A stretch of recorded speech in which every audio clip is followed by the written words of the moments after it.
I died 1,000 meters under Beijing in a broadcast room, talking to a microphone that nobody was listening to. That's not a metaphor. I checked. I had time. Dying is mostly waiting. I was the last living human in a city that used to hold 20 million people, and my final act on this earth was reading the evening news to an audience of 0. The 13th civilization trial begins in 3 days. America fell yesterday, all 300 million of them in a single afternoon. Please note that new monsters may replace your family members, your friends, your co-workers. The state apparatus is now completely paralyzed. Good night, I said to nobody from my grave. My organs were quitting on me one by one, like a landlord cutting the power floor by floor. A monster had caught me on the surface during my supply run, and I'd escaped with wounds that needed a hospital. And every hospital on the planet was now a food court for things with too many teeth. So I sat there dying in my chair, and I did the most useless thing a dying man can do. I recited my plan, the Sci-Fi heavenly court. 12 months of the smartest people in China working in basements while the world ended above us, and we'd actually cracked it. A way to win, a complete blueprint for turning myth into machinery and suppressing every horror the trial could throw at us. We finished it, printed it, and then looked up and realized there was no country left to build it. The factories were monster dens. The engineers were gone. You know that feeling when you finally find the answer to the exam question, and the exam ended last Tuesday, and also everyone who took the exam is dead. That feeling. My last coherent thought was, if I could do it all over again, the universe, for once in its miserable dealings with me, said, okay. I opened my eyes in a conference room, and my first thought was that heaven smelled like instant coffee. Not a dead conference room, a living one with air conditioning and 200 experts in clean shirts and the specific smell of government coffee I hadn't tasted in a year. Sunlight, actual sunlight on my face, coming through actual unbroken windows. I looked at the date on the wall screen and my heart did something medically inadvisable. June 1st, 2024. Day 2 of the civilization trial. I read that date 5 times before I trusted my own eyes. 12 months before the end of everything. I was back. At the front of my new old world, Liu Feng, head of the National Emergency Response Team, was pointing at a photo of the gray curtain that had wrapped itself around our planet the day before. Some voice from the sky had announced that Earth was now enrolled in something called the civilization trial. Monsters would arrive monthly, and their only mission was to erase us. Liu Feng looked appropriately grim. The experts looked appropriately thoughtful, and then they started proposing solutions, and I got to sit through the greatest hits album of my previous life, track by track, and I knew all the words. Search the mountains, I heard. Search the forests. Improve the reporting hotline. Offer rewards for monster sightings. I listened to 200 of the smartest people in my country plan a nationwide game of hide and seek, and I kept my face polite, and I knew, with the calm certainty of a man who has already read the ending, that they would find exactly nothing, because the monsters weren't in the mountains. The monsters had eaten ordinary people, put on their faces, and gone to work on Monday morning like everyone else. Last time, we figured that out half a month too late after they chewed through half our mid-level management. Liu Feng noticed me sitting in my corner, being the only person not brainstorming. Xu Chen, you haven't said anything. Do you have a different view? 200 heads turned toward my corner. I stood up, calm as a lake, and I delivered the opening line of my second life. Excuse my frankness, I said, but every proposal made in this room today is a complete waste of time. My room did not love that. A sociologist stood up, cold as a tax audit, and demanded I explain myself. Liu Feng frowned at me, but let me talk, which was already more patience than I deserved from his point of view. I walked to the front and pointed at the screen. The trial started yesterday, I said. Monsters descended on every country on Earth, and in one full day, not a single sighting anywhere. Billions of cameras and nothing. Does that not strike anyone as strange? China is enormous, the sociologist countered. They're hiding. It's normal we haven't found them. Oh, they're hiding, I agreed. They're hiding inside people. They wear us. They're sitting in offices right now, drinking tea, replying to emails, being someone's co-worker. The room exploded at me, obviously. Absurd. Impossible. Evidence, demanded Liu Feng, and I gave him my very best smile. Of course, I said. In fact, one of the people attending my very first meeting back is a monster right now. I want you to picture, as I got to in person, 200 experts simultaneously trying to look at everyone else in the room without moving their heads. The sociologist planted himself in my path with his arms crossed. I would love to see you expose me as a monster, he said, ready to enjoy my public humiliation. I walked right past him. My timing was, if I say so myself, cinematic. His face did something wonderful that I didn't have time to appreciate because I was already stopping in front of a middle-aged woman in a white lab coat and gold-rimmed glasses. Director Lee. In my previous life, she wasn't exposed until the 3rd trial, and by then the information she leaked had cost us battles and comrades I still counted in my sleep. I bent down and asked her very politely my one simple question. Director Lee, where are your husband and son right now? For a second, nothing. I counted my heartbeat. Then her face came apart, not emotionally, structurally. Her spine bent at an angle that furniture can't do. Her bones rearranged themselves with a sound like someone cracking every knuckle they own at once. And in about 10 seconds, the woman in the lab coat was gone. In her place, a thing with a ram's head and a human face crouched on the conference room floor, covered in scales, hissing at 200 of the finest minds in my nation. The finest minds in my nation immediately hid behind me. The sociologist set a personal record getting behind me specifically. Guards ran in past me, 5 of them, and to their credit, they only froze for a second before they filled the monster with enough bullets to open a hardware store. It went down in a heap in front of me, and then because I am a helpful person, I said, "Careful, it's not dead yet." It wasn't. I'd counted on that. Dozens of rounds in it, and its heart was still going like a drum. It lay there and stared at us with pure, patient hatred. That was a level 1.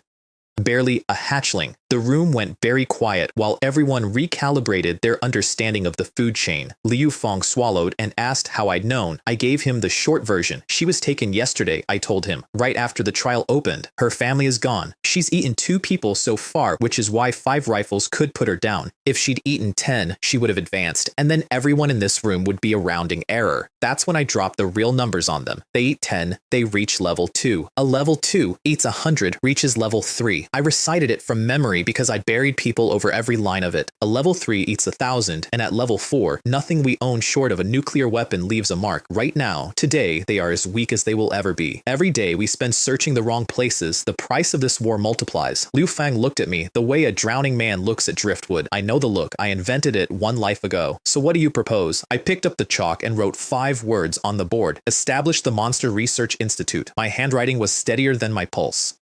You want to do science on them? Someone asked, in the tone people reserve for madmen. Yes, we know nothing about our enemy. I want them on a table. I want their weaknesses in a spreadsheet. Know yourself, know your enemy, win every war. Last time, every country eventually built a monster institute. They just built them late, after the monsters had already grown up on a diet of us. 1 step behind meant behind forever. They voted on my proposal, 221 in favor. I counted along, and then Liu Feng started scanning the room for a suitable dean among the assembled academic royalty, and I asked him for a word in private because there was one more thing he needed to know, and it wasn't for an audience. In the side room, I told him my truth, all of it. The rebirth, the 12 rounds, the way he died and where and what he said before he did. Then, because a man's own death is strangely unconvincing evidence, I told him things about his wife and his private life that exactly one living person should have known, and that person wasn't me. He stared at me for a long time. I let him.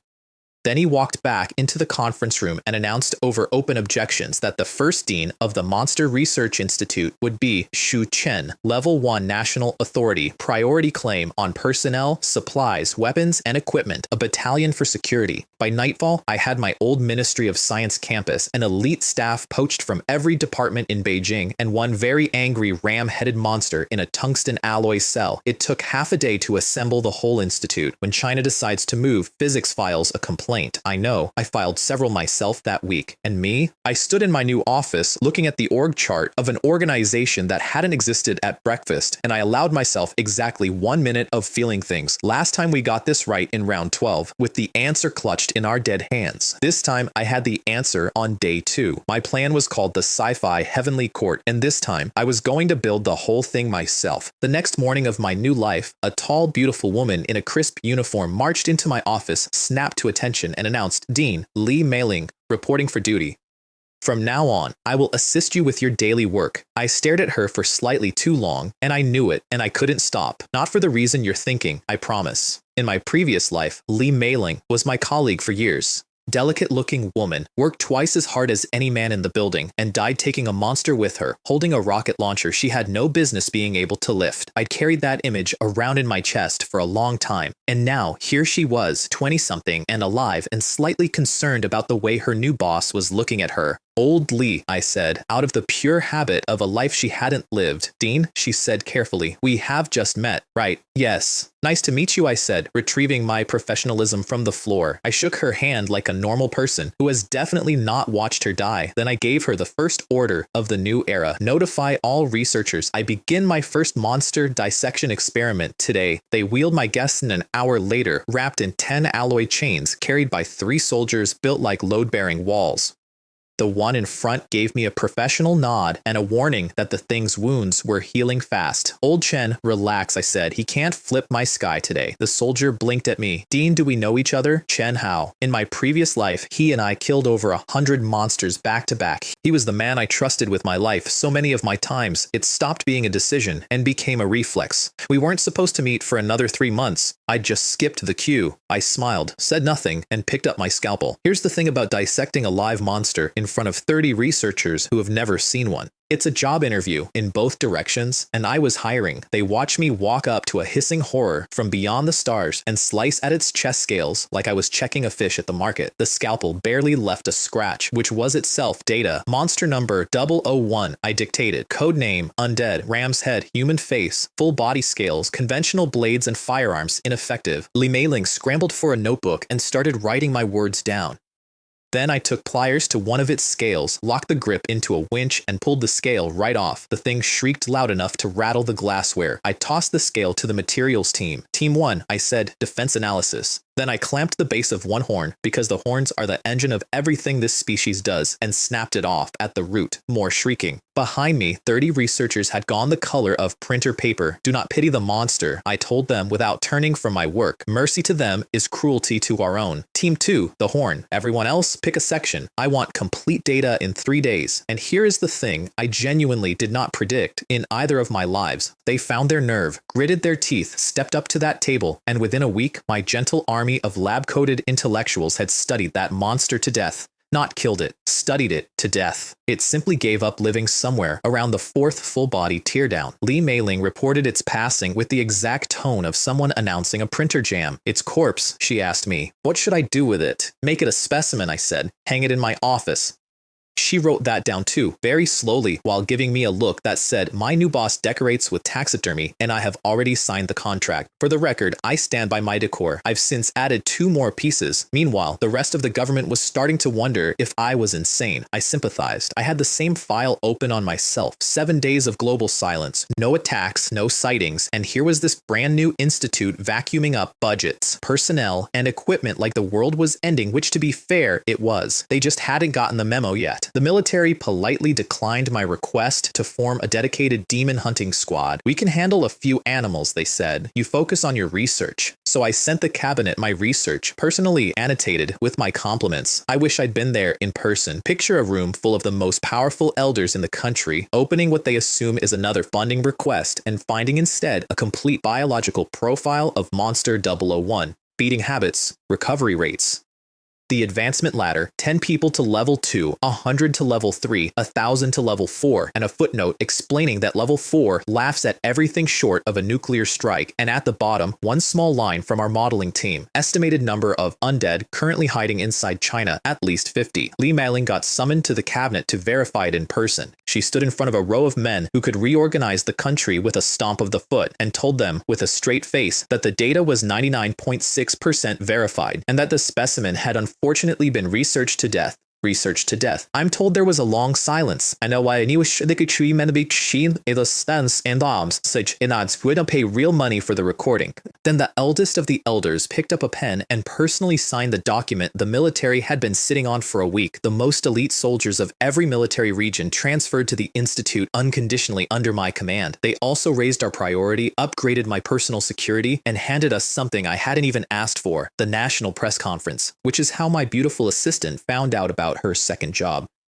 You want me to be a what? Li Meiling said, pointing at her own nose. A streamer, I said, enjoying myself. We're opening a live broadcast room on the Institute's official site. Someone has to teach 1.4 billion people what's living next door to them. You're good looking. You're articulate. Honestly, it's a waste that you're not already famous. You're good looking too, she shot back at me. Do it yourself. Have you ever seen a leader do a live stream, I said, and made the decision unilaterally because that is what leadership is for. Broadcast starts this afternoon. Wear something formal. That afternoon, on my order, she sat down in front of the camera, smiled her sweetest smile, greeted the audience, and discovered the audience consisted of 11 people and 0 comments. She turned to me with a face like a wet holiday. I told her to give it a minute. I'd made some calls. Here's what my minute looked like. The top trending post on the biggest blog platform in the country, the one about some actor's love life, quietly vanished, and in its place appeared a pinned announcement titled, "The rise and fall of a nation is the responsibility of every citizen."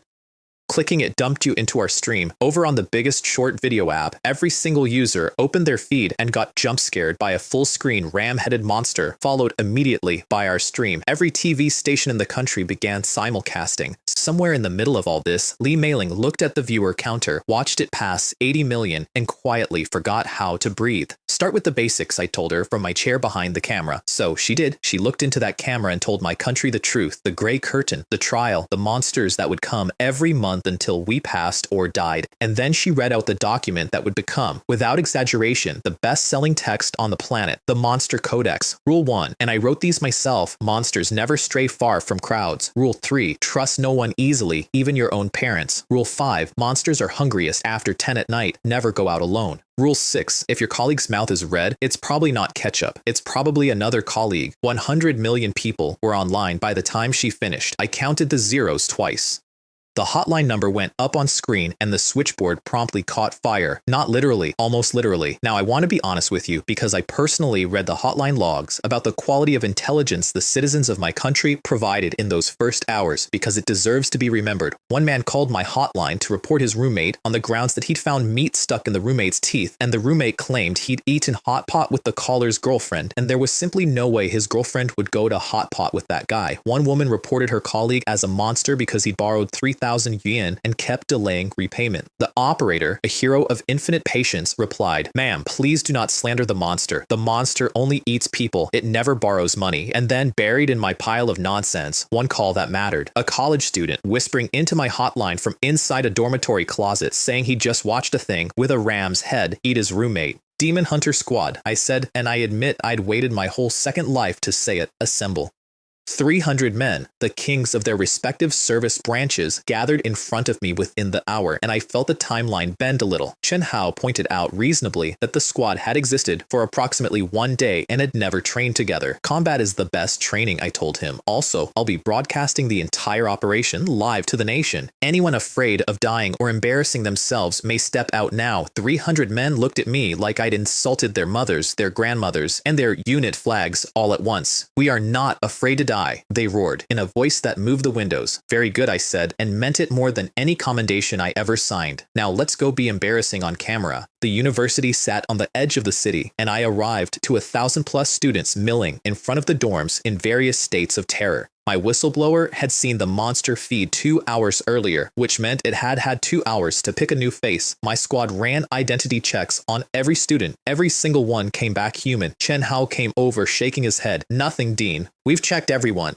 Not everyone, I said, and enjoyed my next 4 words more than any man should. Nobody checked the dormitory manager. I turned and looked through the crowd at an unremarkable middle-aged man in a baseball cap, standing off to the side, watching. Gao Jian, where have you been for the past 3 hours? The live chat at this point contained tens of millions of people, and none of them were on my side. I checked. That guy, he's the most generic man in China. If he's a monster, I'll jump off the 18th floor. I let them type. Then I opened the codex. Rule 7, I said, and I let my voice carry to the cameras. An undead in disguise can never fully hide the horns. Would you mind removing your hat? The manager stared at me. I stared back, pleasantly. Something flickered behind his eyes. Rule 10, for 24 hours after feeding, the skin of the abdomen stays bright red. Would you mind lifting your shirt? The stare acquired weight. I smiled into it. Murder arrived in it and settled down comfortably. Rule 14, I continued, strolling closer. A monster can copy a body perfectly, but it cannot change its weight. And it just so happens he brought a scale. Enough, the dormitory manager said to me, and tore his own shirt open. The abdomen underneath was red as a stoplight, and then it stopped being an abdomen at all, and the thing that unfolded out of that mild little man was 2 meters of scale and horn and fury. You seem to know my race very well, it said, in a voice like gravel in a blender. The crowd of students discovered cardio. The chat discovered religion. You know our weaknesses too, the monster snarled, as 300 rifles came up around it. You cannot be allowed to live. It came for me specifically over 300 rifles, which I took as a compliment. It did not get to me because tactic number 1 existed for exactly this occasion. Every sniper on the perimeter ignored the body, ignored the mass of Scales bullets bounce off of, and fired at the horns. The one weak point, the power source. The thing screamed and swerved and found itself walled in by concentrated fire. Half an hour by my watch. That's how long 300 elite soldiers with full equipment needed to bring down one level 1 monster that had eaten maybe 5 people.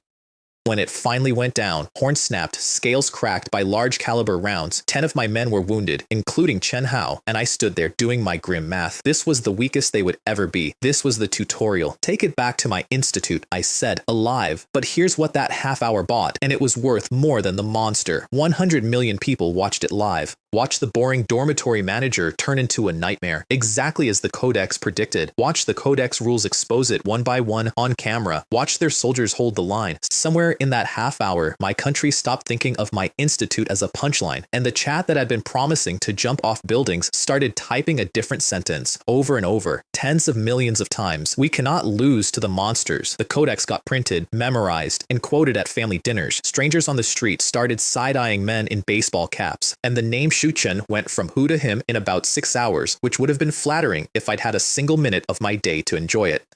Because across the ocean, in the American Department of Defense, a man named Miller watched my stream, went pale, and rushed to his boss's office to say they'd been wrong about everything. China was right, the monsters were real and hiding among people. His boss, the head of the Department of Defense, a man named David, smiled, told him to close the door first, and then twisted his own body 270 degrees, sprouted scales, and ate him. I found out about that one later, from my own intercepts. The world found out even later than I did, but that was the shape of my first round everywhere on Earth. The monsters weren't only hiding in dormitories, they were hiding in the chain of command. I told them so on day 2. Being right this often was starting to do strange things to my reputation, and I milked every drop of it. Back home, we had a second guest on the dissection table, the dormitory manager, freshly captured, chained down, and screaming threats about how this trial had only just begun, and destruction was our ultimate fate.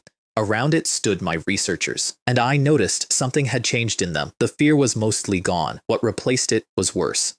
For the monster, I mean. A middle-aged medical researcher stepped past me with a syringe the size of a bicycle pump and informed the monster, while drawing its samples, that he'd heard it had eaten 5 people, and if he didn't drain it dry today, he would change his own surname. A materials professor fussed over it like a chef over prime beef. Everyone be gentle with the hide. It's a completely new material. Peel it in one piece so we don't damage him. Someone else called dibs on the horns. Someone was admiring the fireproof fur. My monster research division had discovered enthusiasm, and I stood there watching a captured horror from another world get bullied by academics and felt something almost like national pride. This time, it won't happen again, I told the monster quietly. It didn't know what I meant. That was fine. I did. I always will. And my research paid for itself almost immediately, because that's when we confirmed the detail that made everything else possible. When a monster dies, it drops something for the undead, the horns. Analyze the drop, and you get technology decades past anything on Earth. The trial wasn't just a slaughterhouse. It was a mine.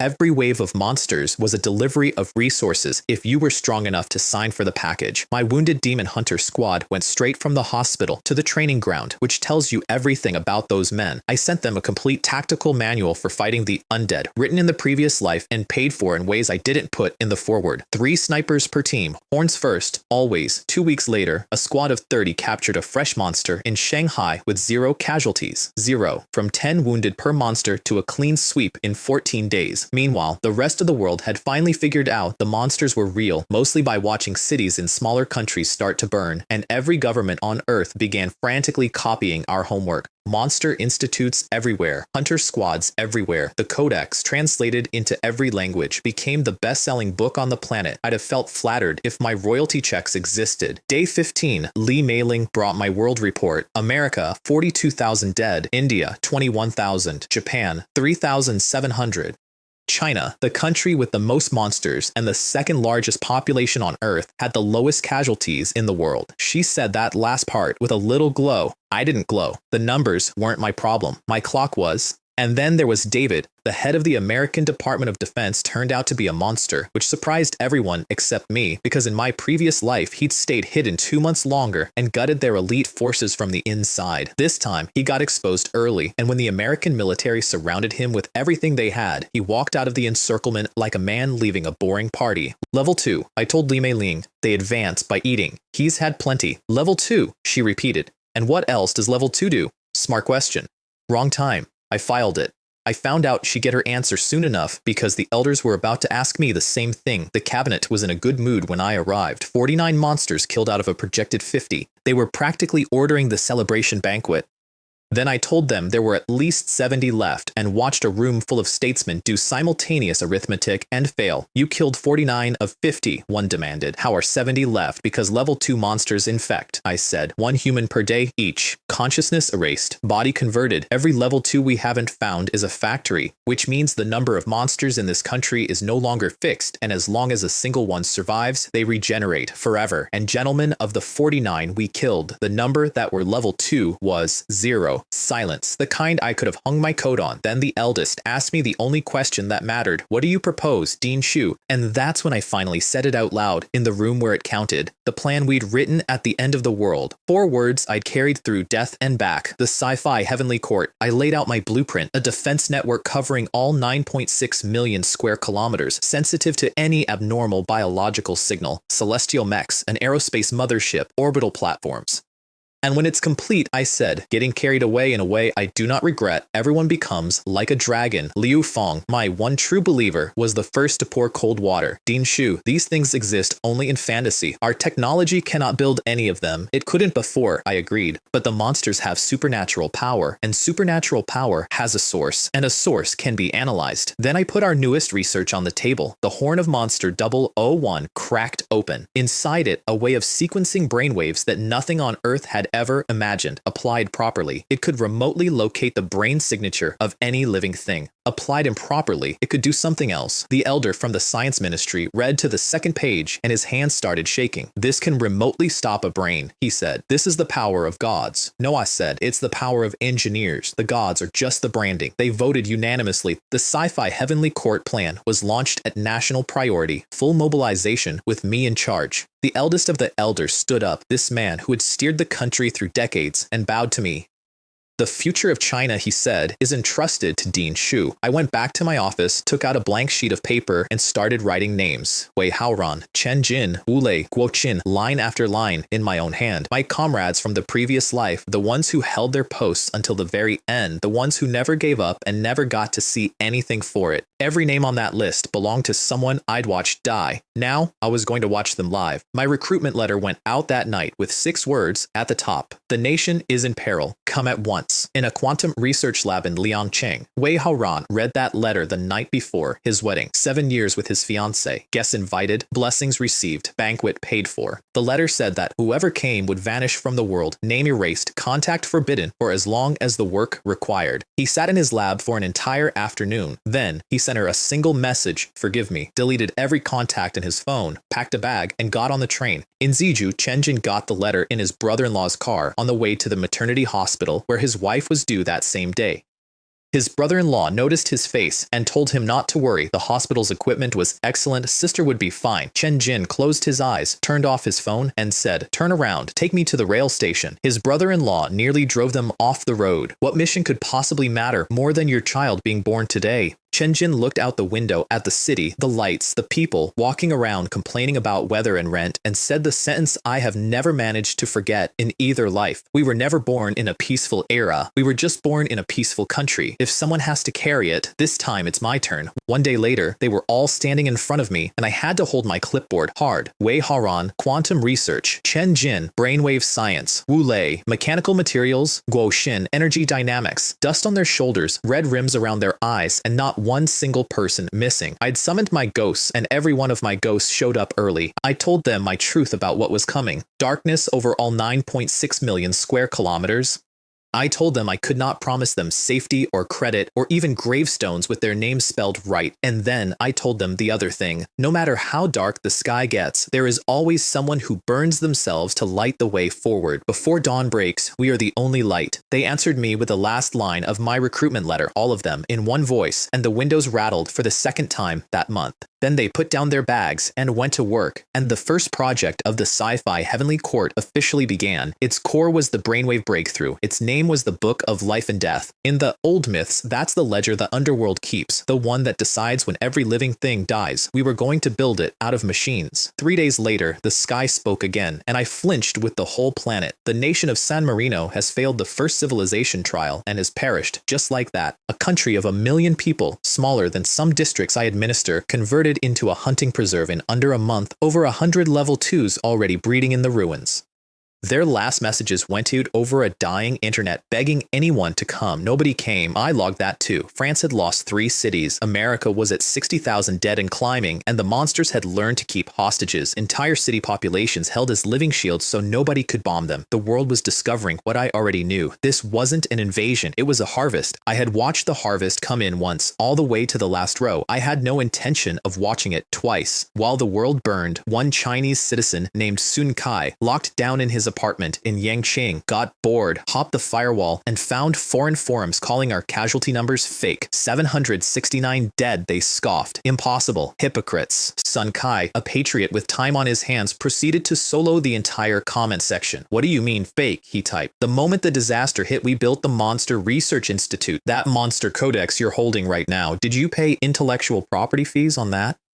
While you were holding rallies about personal freedom, we locked down the whole country and started screening 1.4 billion people every 3 days. Tell me exactly where, in that system, a monster is supposed to find a private moment to eat somebody. Where does it get the audacity? He wasn't wrong. My monsters were starving, not because we'd killed them all, but because we'd made dinner logistically impossible. But 9 new undead were still appearing every day, which meant hidden level 2s, converting people quietly, 1 per day, forever. Whack-a-mole with a regenerating mole. So I moved my science group to a valley in the northern frontier and put everything into the Book of Life and Death. The concept was simple, and by simple, I mean insane. A composite brainwave terminal covering the entire country, 10,000 transmission stations along the borders, our strongest supercomputer as the core database, 10 satellites feeding it the brain signature of every living thing in China. And when the database finds a signature that isn't human, the stations broadcast a kill sequence, and that brain, wherever it's hiding, whoever it's wearing, simply stops.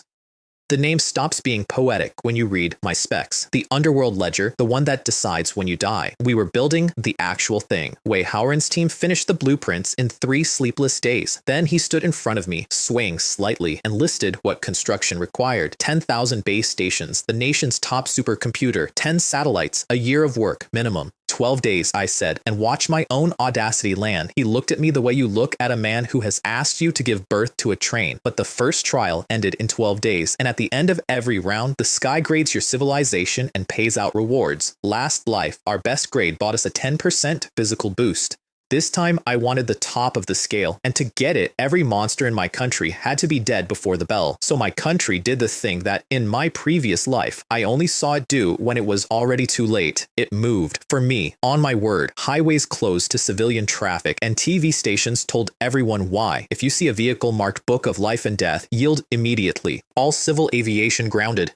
Airports full of angry passengers who heard one sentence of explanation and quietly picked up their suitcases and went home. Every major port stopped commercial shipping, dumped cargo on the docks, and loaded construction material. Universities froze every infrastructure student in place for potential call-up. And the people who did not know what the Book of Life and Death was, who had been told nothing except that the country needed the roads, started signing up on our website as volunteer reserves, chefs, teachers, farmers, cleaners, thousands per minute. I watched the counter pass 300,000 and had to step away from the screen for a moment. 10 years of drinking ice, goes the old line, cannot cool the burning in the chest. I'd watched these exact people die once. Now I was watching them queue up. The military disassembled Tianhe Xingyi, the most advanced supercomputer we had, and trucked it across my country in 10 hours flat. The Satellite Bureau signed over 10 birds without blinking. And along the entire border of China, 10,000 construction sites bloomed at once. The Americans, meanwhile, were watching my country with rising confusion. Their new Department of Defense chief, a man named Smith, and yes, that's really his name, and no, this one didn't invent anything, stared at the intelligence reports of an entire superpower voluntarily shutting down its own economy and concluded, correctly for once, that China was terrifying. This cohesion, he told his staff, is a nightmare for any opponent. Then he went back to planning missile strikes on his own occupied city because that was where America was at. Day 19 of the round, my past life's calendar said monsters seized their first Chinese city. I'd circled the date in red. Right on schedule, this life delivered its version. Liang City, population 800,000. Routine screening checkpoint. Ordinary morning, a middle-aged man passes his identity check, and as the staff waves him through, he smiles and asks, "Are you sure I'm really okay?" Then he grows 2 meters, sprouts horns, and the checkpoint stops existing. 38 level 2 undead came out of hiding across the city in the same hour, and their spokesman delivered a speech I'll paraphrase as, "China made us hide like rats. Now the debt comes due. This city is ours."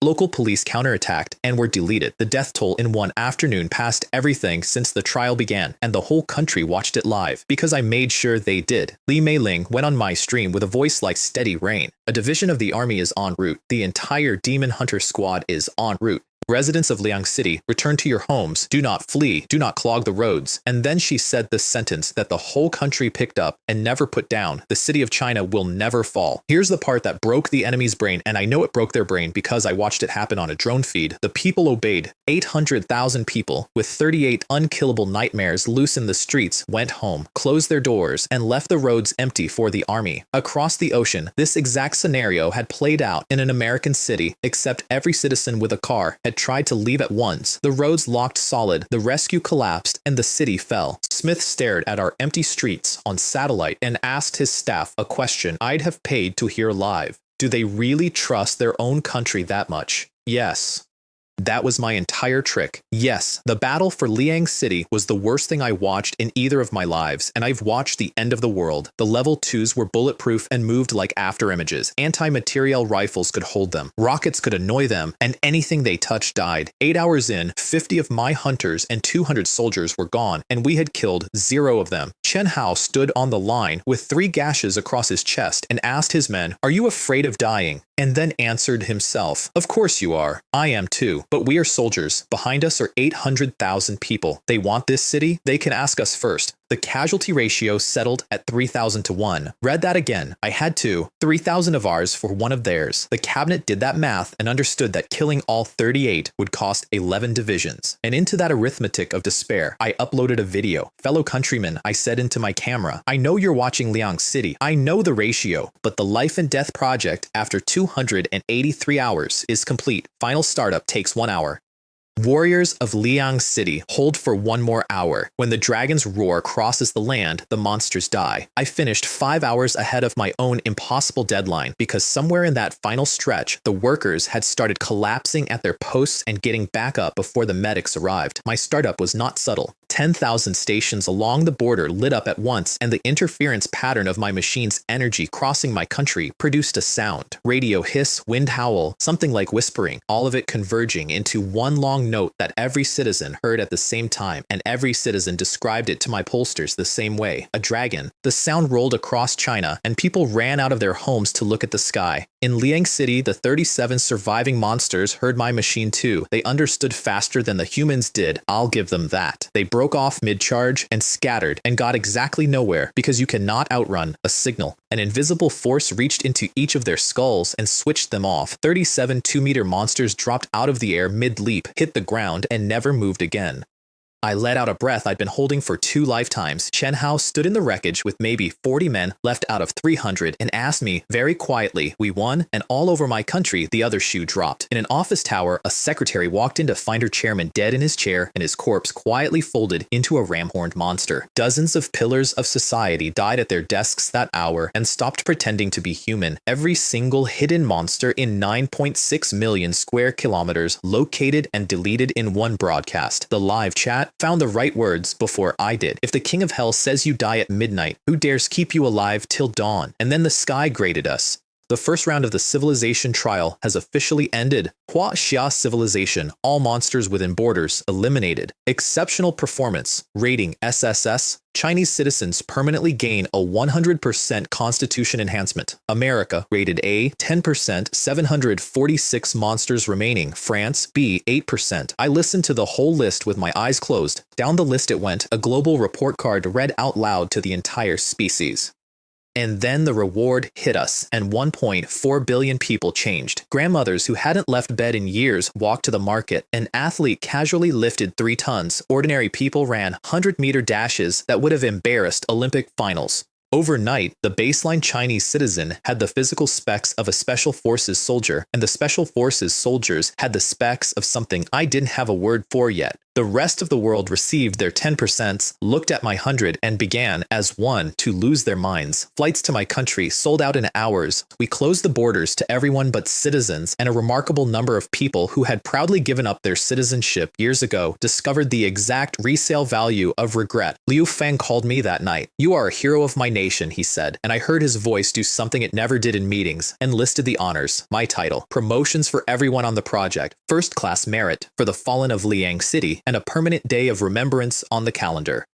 I passed the news to the Valley team, and they responded by throwing me into the air repeatedly, which is the correct way to treat national heroes and also mildly terrifying at altitude. Then I gave them all half a day off and their phones back and told them to call home. It's the softest order I ever issued, and I defend it with artillery. In an apartment in Yangcheng, far from my office and closer to my heart than most of it, a 6-year-old boy picked up a ringing phone and saw the caller name his mother had saved. "My dear husband." He answered it before she could get out of the kitchen. "Dad, where have you been? Mom says you went to save the world. Are you fighting monsters?" On the other end, one of my engineers gripped the phone and couldn't speak for a second. Then he said, "Dad is much more powerful than Ultraman. Dad and a lot of uncles built a machine. You press one button and the monsters die. Dad doesn't even have to lift a finger." The boy's mind detonated with joy. "When I grow up, I want to build monster-killing machines too." "Then Dad will wait for you to grow up," the engineer said. "Pinky promise, before you're big, Dad will guard China for you."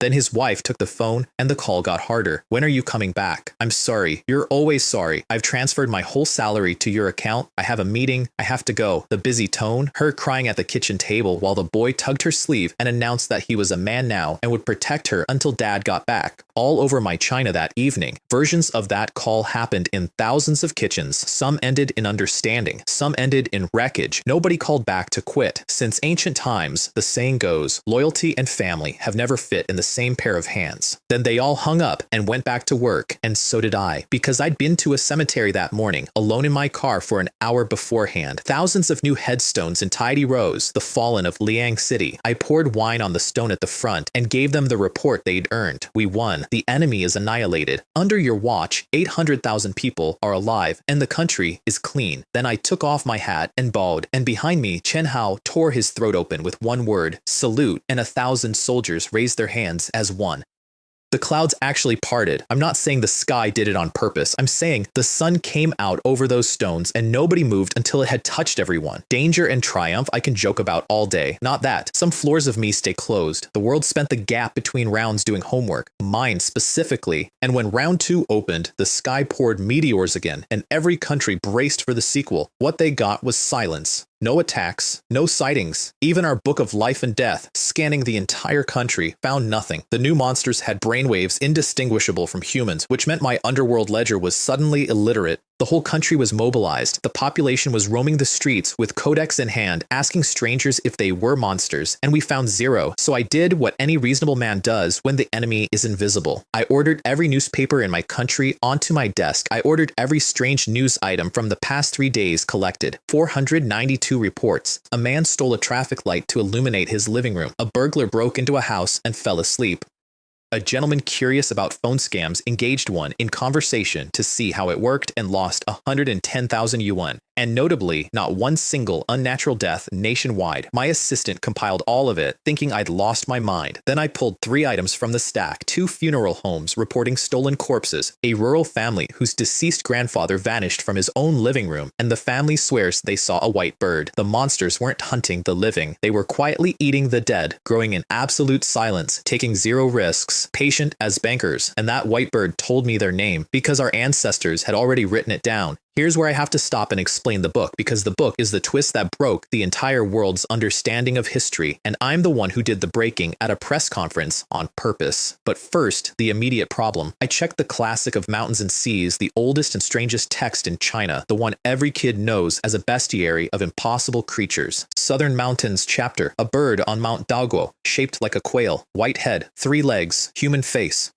Its name is Kuru, and the last line of the entry, the line that looks like decoration and is actually a weapons manual, its cry is its own name. I read that line 4 times before it clicked, and then I laughed alone in my office like a maniac. Its name is the trigger. My ancestors hid the kill switch in the pronunciation, and I will never be done admiring that. I announced it that afternoon. Monster 002, codename Imitator. It can copy anyone, DNA, memories, brainwaves, all of it perfectly. Your wife, your roommate, your boss. To check, simply call the name Q-Ru 3 times. My country treated my warning as a fun party game for approximately 15 minutes. A young man lounging on his girlfriend's lap read the announcement, chuckled, looked up at her lovely face, and said it 3 times as a joke. His girlfriend's expression curdled into something with too much hate in it. A third leg unfolded from somewhere anatomy does not go, and the love of his life turned into a white-headed bird the size of a wardrobe.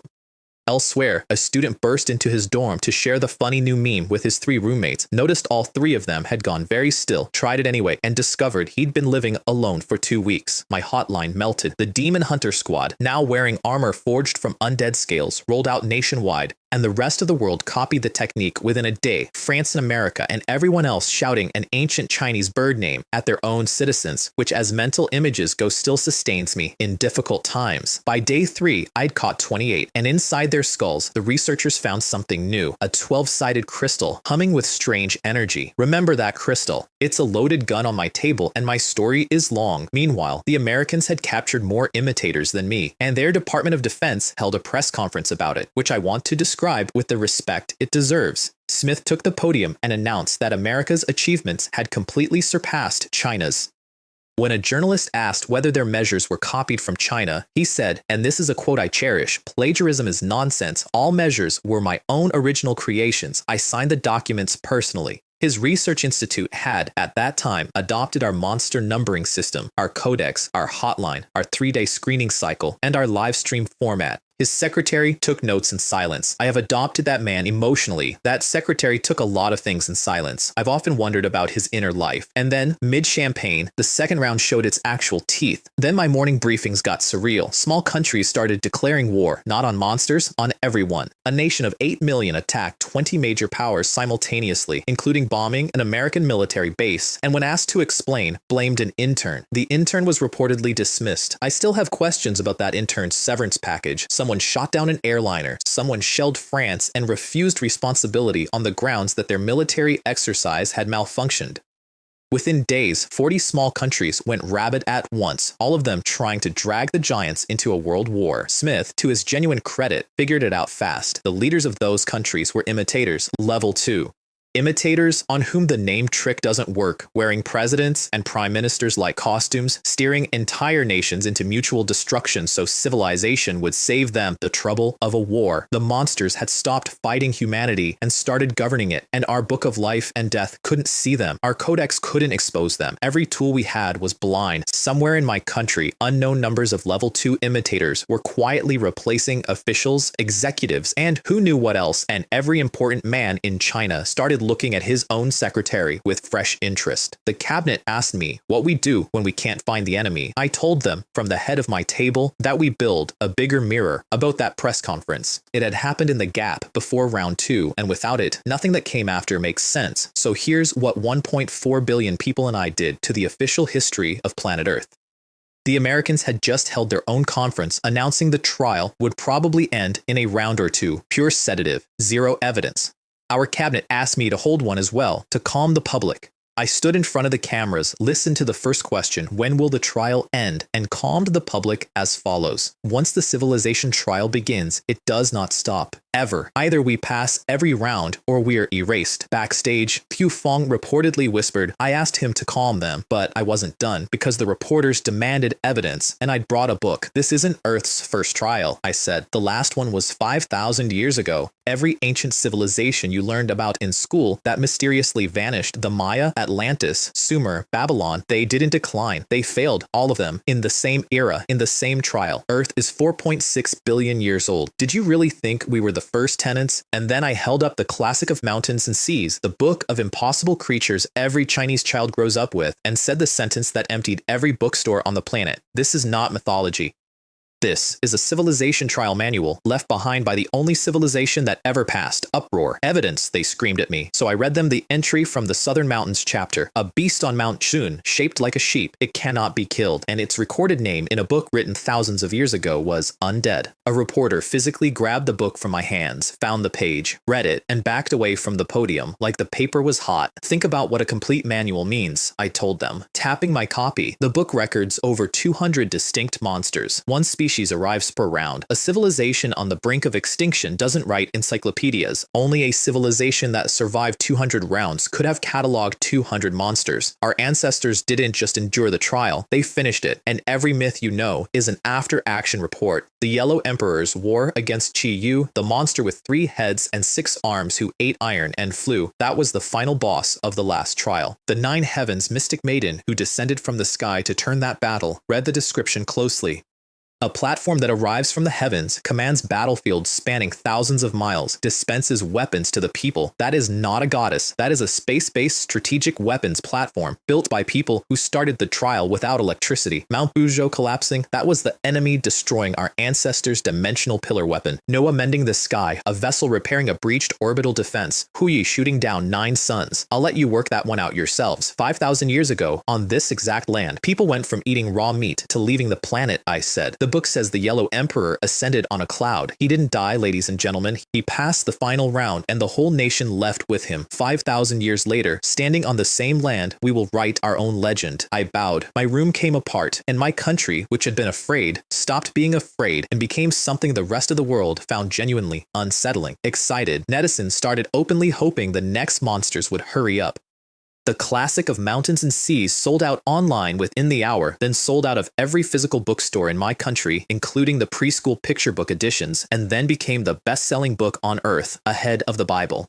Smith ordered 1,000 copies for the Department of Defense. One book isn't enough, he told his secretary. The secretary said nothing because of course he did. I also gave my own people the deeper layer. The 200 monsters in the manual belong to 5 races: gods, demons, spirits, witches, ghosts. The undead and the imitators are demons. The weakest shelf, the spirit race, are born from heaven and earth and bring natural disasters when they walk. 10 members of the witch race once seized half the ancient world. The ghost race can commune with the dead, and when I mentioned that, Chen Hao stood up so fast his chair fell over because the man has a list of brothers he intends to get back. And the gods whom the manual describes with a shrug, I've always loved. In the eyes of our ancestors, a god was just someone standing on a taller hill. They fought them all. They beat them all. So when I revealed the Kuru hiding in corpses and vulnerable to their own name, nobody in China panicked. The country had read the walkthrough. What actually happened was stranger than panic. Somewhere in Yun City, a second-round monster wearing a stolen young woman's body cowered in an apartment, afraid to go outside because the streets were full of humans holding a book and cheerfully demanding of every passerby, "Are you a monster?" She looked up this bizarre country on her stolen phone, found the words SSS rating, and her spine went cold because monsters know what that grade means. Across all the heavens and myriad realms, she whispered, even an S is rare. And then she scrolled a little further and stopped at a name. Mine. Hello. Welcome to China. Now, the level 2 imitators. The ones running small countries into world war. The ones no name trick or brainwave scan could touch. The book of life and death judged the dead. What we needed was something that judged the scene. In the old myths, there's a mirror that hangs over the south heaven gate, and no demon can pass beneath it wearing a face that isn't theirs. The demon revealing mirror.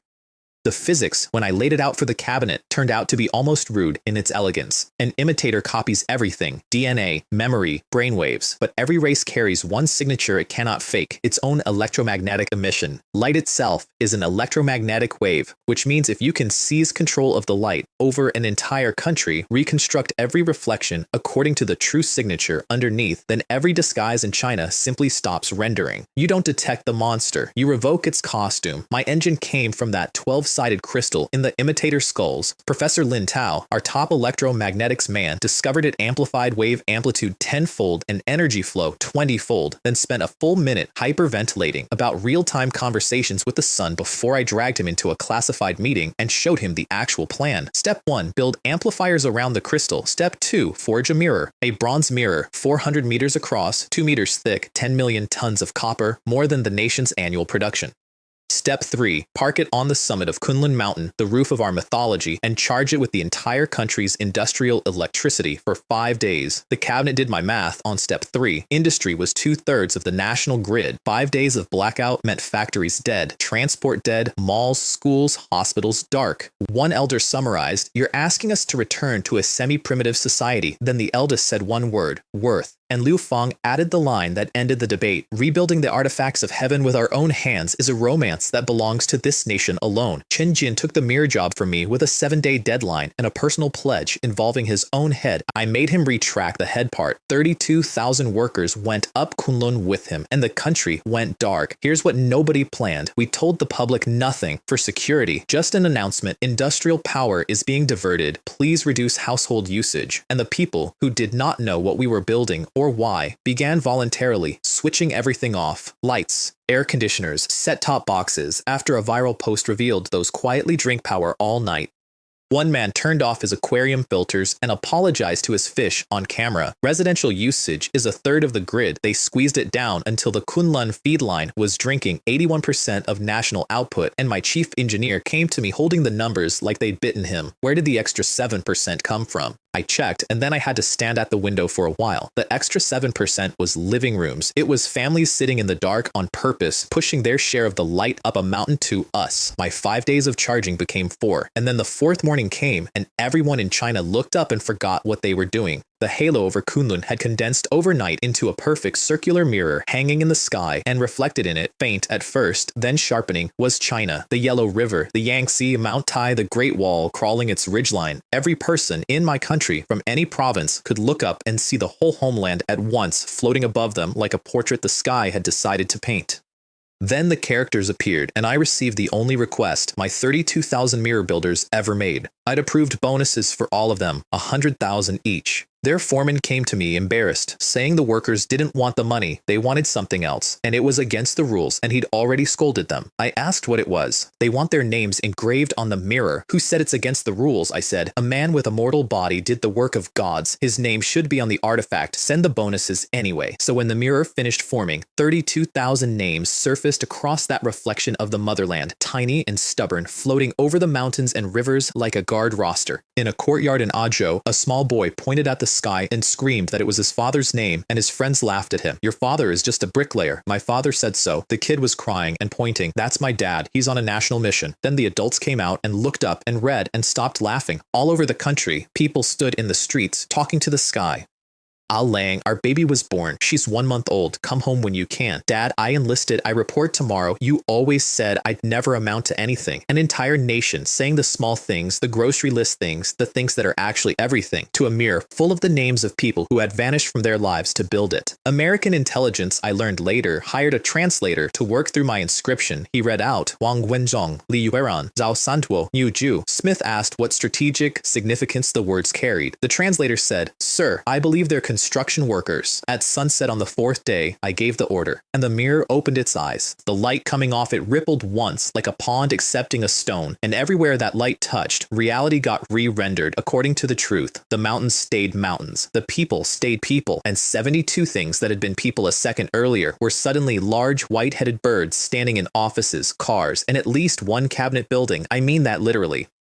Liu Feng was admiring the mirror from his office window when he caught his secretary's reflection in the glass, and the reflection had 3 legs. He went out his own 3rd-floor window without negotiating with gravity, which, thanks to the National Constitution boost, cost him nothing but dignity. Behind him, the thing that had been his secretary hissed, "Damn it," one last step, and flew off into the night through a hail of gunfire. One last step. It had been one desk away from the inner cabinet. 72 level 2 imitators exposed at once, all across my country. The mirror could reveal them but not kill them, and it only held charge for 24 hours, so the clock was gorgeous and merciless. The military sealed the sky and water routes. The demon hunter squad went out door to door, and the general public, God bless and forgive them, went out too. In several provinces, the capture teams arrived to find the monster already pinned under a pile of enthusiastic citizens, beaten halfway to the underworld with agricultural implements. One man plucked a feather off a captured imitator and told the camera he'd be passing it down as a family heirloom.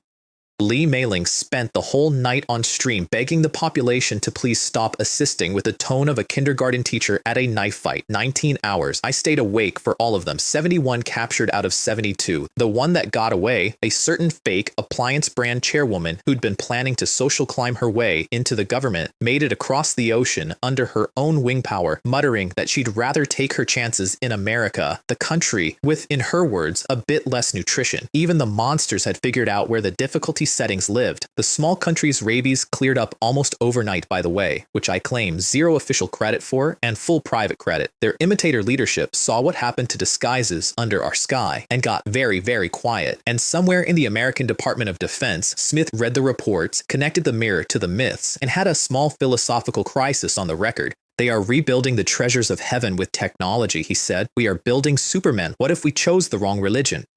Then he shook it off and ordered his people to feed death row inmates to captured imitators to breed a level 4. So, growth was happening on all sides. Round 2 settled. China, all monsters eliminated. SSS. The prize wasn't a body upgrade this time. The sky just dropped a rock on us. A stone tablet 3 meters tall, pure black, that landed outside the city of Lindsay and refused to be interesting. No inscriptions, no energy, harder than anything we could scratch it with, comfortably ignoring impacts that would flatten cities. And, according to the physicists, every single atom of it contained what the instruments insisted on calling a small world. My researchers threw everything at it for days. Li Meiling suggested it was a tombstone for some ancient great power, and we should test it by showing it a monster. I showed it a monster. The monster leaned against it like bored furniture. She then rescued her own reputation by accident, muttering that maybe the stone had simply run out of energy over the years, and I stopped walking because that was it. It wasn't dead, it was hungry. I fed it a city's worth of electricity. Nothing.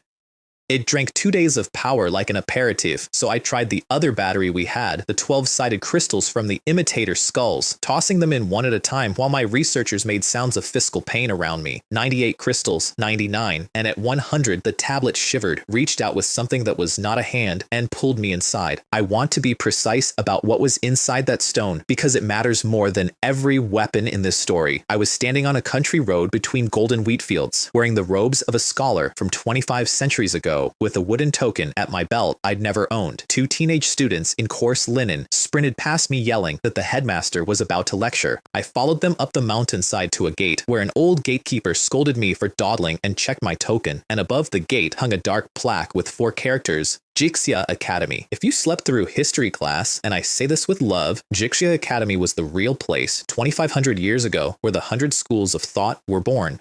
Confucians, legalists, strategists, mathematicians, all of them arguing under one roof, the single greatest explosion of ideas in our civilization's memory. And here it was, alive inside a rock that fell out of the sky as a game reward. In the lecture square, an old man with a grizzled beard noticed me, declared that a new student had arrived, that our meeting was fate, and that I could ask him one question. I decided to test my hallucination. "Elder," I said, "how does one achieve controllable nuclear fusion?" The old man stroked his beard and said, "That technology is rather basic. I happen to know a little about it." 24 hours later, I woke up in my hospital bed at the Lindsay base with a day-long lecture in my skull, grabbed paper, and wrote for an hour straight without looking up. When the energy researchers read the pages, the ward stopped breathing. Controllable nuclear fusion. The bottleneck that had humiliated Earth's physicists for 40 years, handed to me by an elderly gentleman in period costume as remedial content. I walked back out to the tablet afterward and found that characters had appeared on its faces, visible to me and no one else.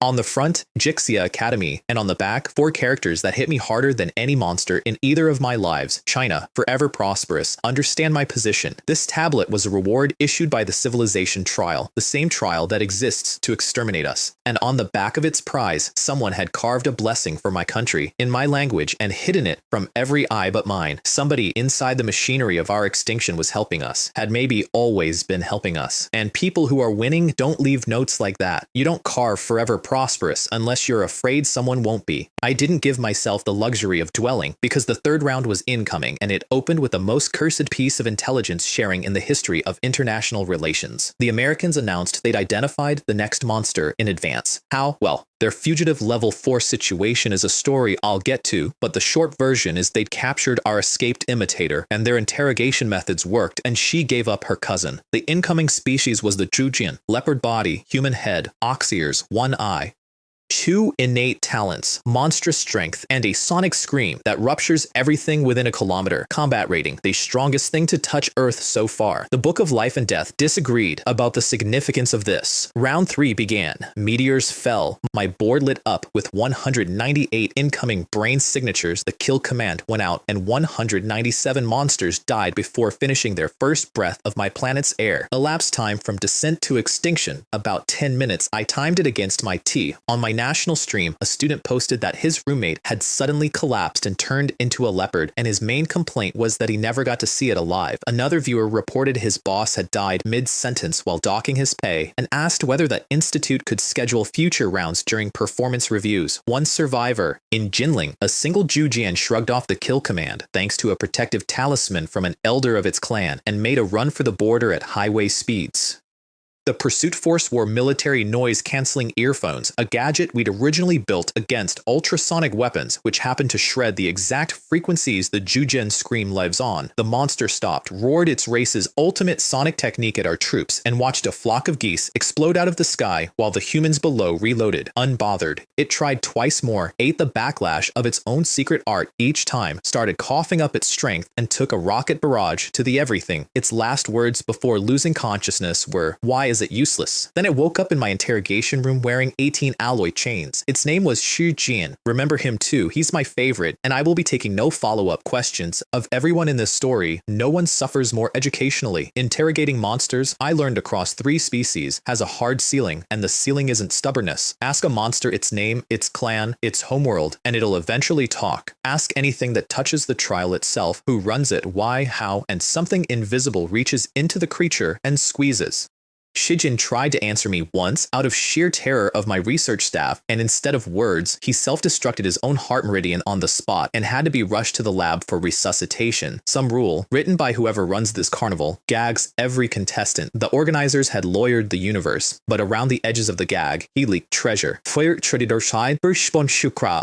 His world is called the Demon Realm, 12 regions, his clan from the poorest outskirts, advancement realms with names like Demon Soldier, Demon General, Demon King. Protective talismans require a Demon General to craft, and the reason he was so exquisitely cooperative was my research department, led by a mild-mannered man named Wang Kai, whose entire personality changed when he put on gloves. Within a month, Xu Jian, proud invader from beyond the stars, was greeting his daily experiments with the phrase, "Can I please take a sick day?" and answering my questions before I'd finished asking them. When I once offered him a day off in exchange for information, he called me benefactor. The threat I used to close every negotiation with him was opening the door and letting him see Wang Kai's face. That's it.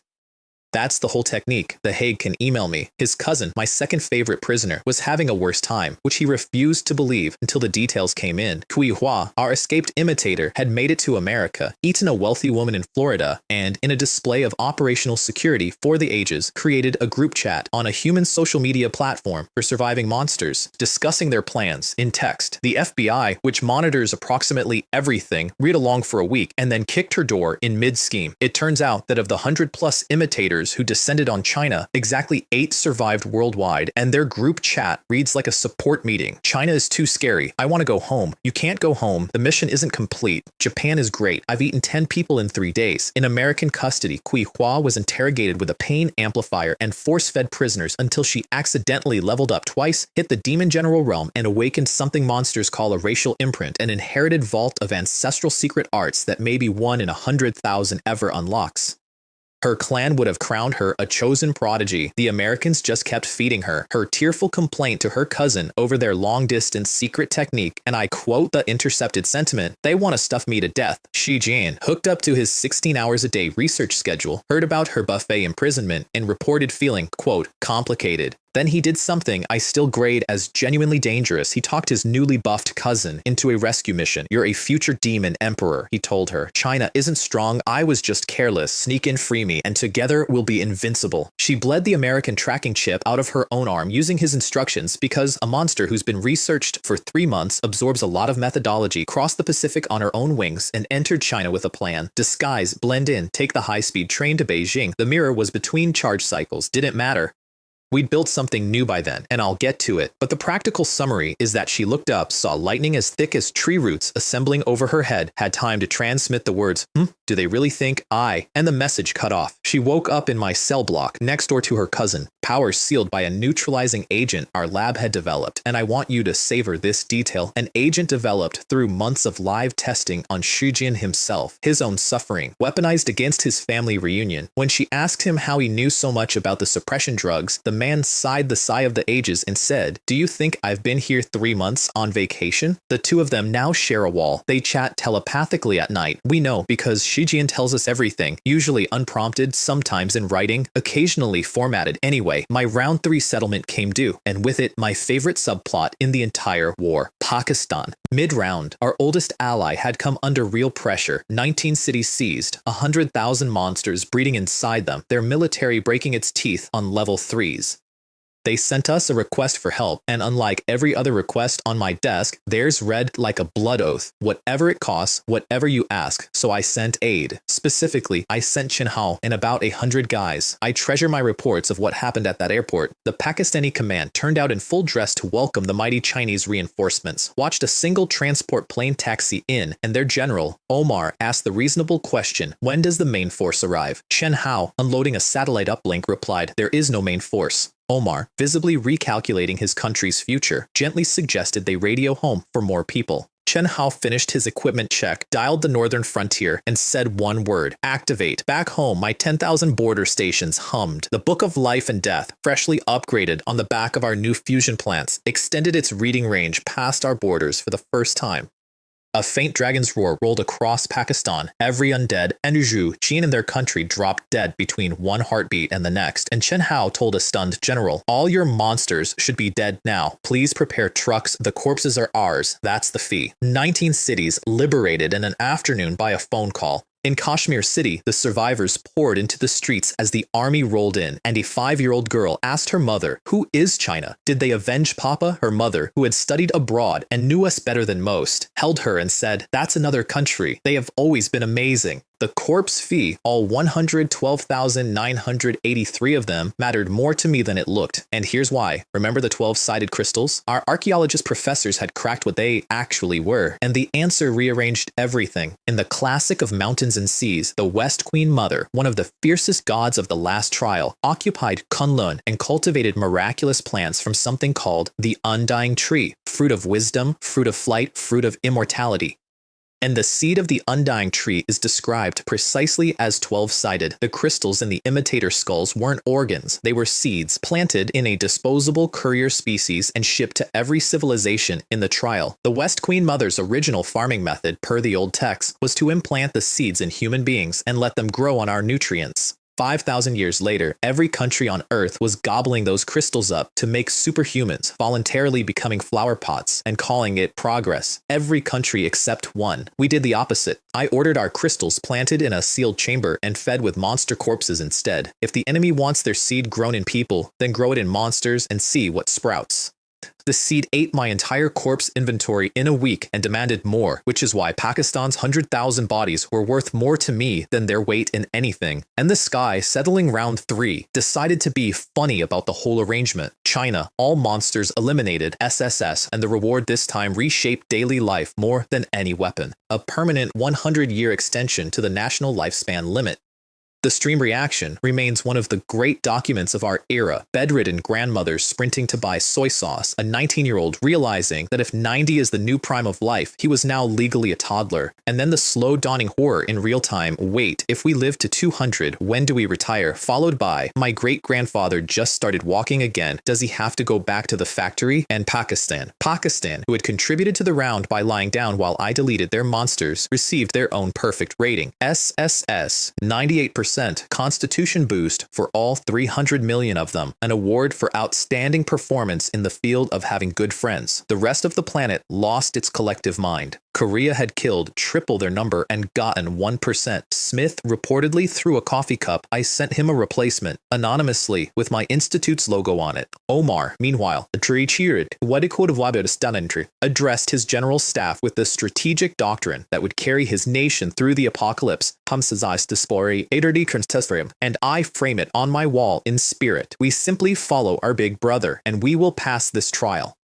Between rounds, the tablet at Lindsay recharged, and I went back to school with company this time. It turned out the stone could admit others. First, a space physicist named Li Bo, whom I lured in with the phrase, "I know a higher institution where you can pursue advanced studies." My top physicist heard that from me and came along, mostly to watch me embarrass myself. Then he stood in a field 25 centuries deep, watched an old man in period robes explain wormhole theory by folding a bamboo slip so its far corners touched. This point of coincidence is the wormhole, and converted on the spot. The man walked out of that lecture muttering, "I will not fail the headmaster's expectations. Like a freshman, the headmaster, I should say, has rules. 1 question per visit, however many of us come in. And believe me, I tried the loophole. There are 2 of us now. May we ask 2 questions? No? 300 of us? No. He also has a temper, and the temper is exploitable. Tell him a problem might be beyond him." And he flushes scarlet, declares he has read widely across the 100 schools, and lectures the topic into the ground out of spite. My most cost-effective research technique in 2 lifetimes. And there's a girl. I found her on my 2nd visit while sneaking around the academy grounds instead of attending class. 7 or 8 years old, 2 pigtails, a light blue student robe with clouds embroidered on the hem, hands on her hips, interrogating me about why I was asking everyone where the dean was. Her name is Xiaolan, and she broke the model I'd built of the tablet world because the tablet world resets. Every 24 hours, everything rewinds. The gatekeeper never remembers me. The headmaster greets me as a new student every single time. The same 2 boys are late for the same lecture forever. Xiaolan remembered me. "I'd recognize you if you turned to ash," she snapped. "You didn't help me when they dragged me back to class last time." Then when I asked about the dean, this small child said, flat as a dropped stone, "Stop looking. The dean is dead." The headmaster's version was different. "The dean," he said with the reverence of a man describing the sky, "is the master of this academy, proficient in all schools, and might, just might, know the answer to the one question no one inside the stone could touch. What is the civilization trial? That's right. I asked the headmaster, the man who lectures nuclear fusion as basic material, about the trial, and he'd never heard of it. Blushed, apologized, recommended the dean. And to meet the dean, one must pass the academy's grand examination. I'll tell you about the grand examination later because what it revealed deserves its own moment. And I'll tell you what Xiaolan actually meant by dead, because that answer rewrote the story again. For now I had a country to arm, because round 4 was coming, and round 4 is where the trial stopped being a monster problem and became a weather problem. The meteors fell, more of them than ever. My book of life and death, fully revived, captured 2,487 signatures and executed all of them in roughly the time it takes to microwave rice. The nation's live chat filibustered about being spoiled. A dorm room full of students had organized a betting pool on how many hours we'd need this round. The optimist had said 8, and the official announcement arrived before the bets closed. My country celebrated a tidy, effortless victory. I stood at my office window and did not celebrate because outside my window it had started to rain. Monster 004. I knew it before the first drop hit my window. In the old book, it's called the Fuju, a white deer with 4 horns, and the entry carries 5 quiet words. Where it appears, great floods. Every one of the 2,400 monsters had, in its first minutes on Earth, anchored an energy mass into the sky above its landing city. The monster dies. Fine. The energy mass persists for a month, hauling ocean moisture inland and wringing it out. I had killed every single one, and the rain fell anyway on the entire country, on the deserts, 250 millimeters a day, and climbing. This is what I keep telling people about the trial's real teeth. Round 4's weapon wasn't the deer, it was water. Worldwide, the same storm was falling on everyone, and no technology on the planet could switch off weather. Countries seeded clouds, got 10 minutes of sunshine, and watched the mass reload the storm on top of them. Rivers began to rise. The word from my past life for what came next was simple. The year 1/5 of humanity drowned. Day 7, the Yangtze went over its banks at Jiangnan City. I have to slow down here because the dike at Jiangnan City is not a scene I will summarize. I owe it more than that. 20,000 soldiers were on the levees when the breach opened, and I had eyes on every meter of it. The plan was an arc-shaped cofferdam, 2 kilometers of it, built in floodwater to reseal the gap. Then a lake upstream let go, the level surged, and the engineers announced that the water would reach killing pressure in 19 hours, and that finishing the dam in 19 hours was, quote, as difficult as ascending to heaven. The commander on site, He Junjun, took the microphone of the public address system, told 12 kilometers of exhausted men the truth, and then said, whoever is willing to turn the tide, step forward. The recording exists. I've played it for foreign delegations and watched translators stop translating. 12 kilometers of rain, and then in it, the sound of every single man standing up. A fireman named Peng Wei jumped into the flood first, and I have replayed that frame more times than I'll admit, tools in hand, because underwater work was faster than working from the bank and infinitely more dangerous. Then another splash, then hundreds. The commander stopped asking his aides which unit each diver came from, because they came from all of them, and then from nowhere, from volunteer rosters, from 4 downstream counties who signed papers agreeing to flood their own fields if it would ease the pressure, from 100,000 civilians who arrived on their own fuel. The whole country watched on the drone feed. Nobody in the chat typed jokes. My country's jokes stop at the waterline. They worked in the water for 2 days and 2 nights. In my previous life, this exact dike broke and 5 provinces drowned behind it. The levee held. My levee. My people. I read that report standing up too. Then I sat down for a while. I'm going to leave that sentence alone and keep going, because if I don't keep going, I'll stay in it. While the soldiers bought us time with their bodies, my job was to end the rain, and the answer had been sitting in the sci-fi heavenly court blueprints since the old world. In the myths, the thunder god and the lightning mother are minor staff of heaven, the department that administers clouds and rain. Fine, we'd build the department, a meteorological space-based weapon feeding on 2 things we finally had, fusion power, and a breakthrough that Professor Dingjun pulled out of the Fuju's own horns, a way to focus high-energy particle streams so tight they hit like divine punishment. The third requirement was the killer. Weather is the mother of all chaotic systems. To steer a storm, you must find the one butterfly whose wing beat matters, and finding it takes more computation than humanity owned. My best quantum computer, Zhuzhong, ran 255 photons. The lecture notes I carried out of a certain academy described the same machine at 20,000. My quantum team, led by old Zhaobo, couldn't reach 20,000. What they could do in 7 sleepless days was rebuild Zhuzhong to 2,000 photons, which multiplied its speed by 8 million. 90 days of atmospheric simulation, every molecule of moisture in China computed in 1 second. Zhaobo patted the machine when it booted and called it the proudest work of his life, called it to my face the proudest work of his life. And then, because I was pacing, the old man sat me down and showed me the day's news, the levee that held, the counties that volunteered to flood. He said, Dean, our compatriots are not as fragile as you fear. Stop trying to save the heavens alone. The Qinling Mountains shook for 3 days while I tested my array, 9 white bolts of lightning, each thick as a river, standing over the range for hours. The local hiking forums concluded a hidden immortal was undergoing tribulation, which was the best cover story we never had to write. So there's just already me's in the The American analysts concluded the lightning was artificial and then refused to believe their own conclusion. Then we switched it on for real. Then I gave the word, and above 2,400 cities simultaneously, lightning fell on the invisible.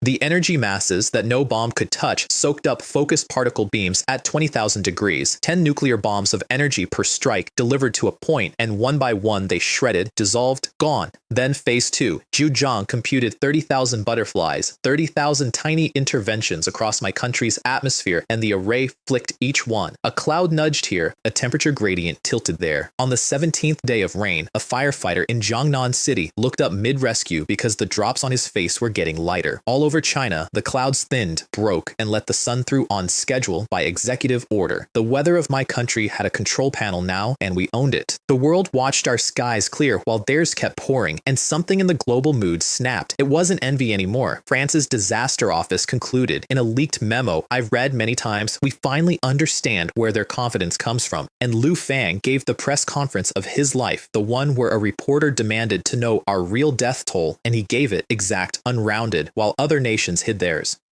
Then he said the thing that got carved into the year. The national treasures were never my mirror or my book. They are us. 4,000 years ago, we fought the floods alongside the Egyptians. 3,000 years ago, we pondered beside the Greeks. 2,000 years ago, we marched with the Romans. 1,000 years ago, we prospered with the Arabs. And today, we compete with the Americans. We have always been at the world's card table, only our opponents keep changing. Disaster is not qualified to be our rival. Our only rival is ourselves. Even Smith, watching my translation feed, reportedly sat in silence for a while and then told his staff, the resilience of this nation is terrifying. Then he ordered another GU breeding cycle because self-reflection has a half-life and his was about 4 minutes. I keep a file of his best quotes. For morale, mine, specifically. Somewhere in the middle of my rain crisis, my monster-fed seed bloomed, and the flower was a microchip. I need you to sit with that image the way we did.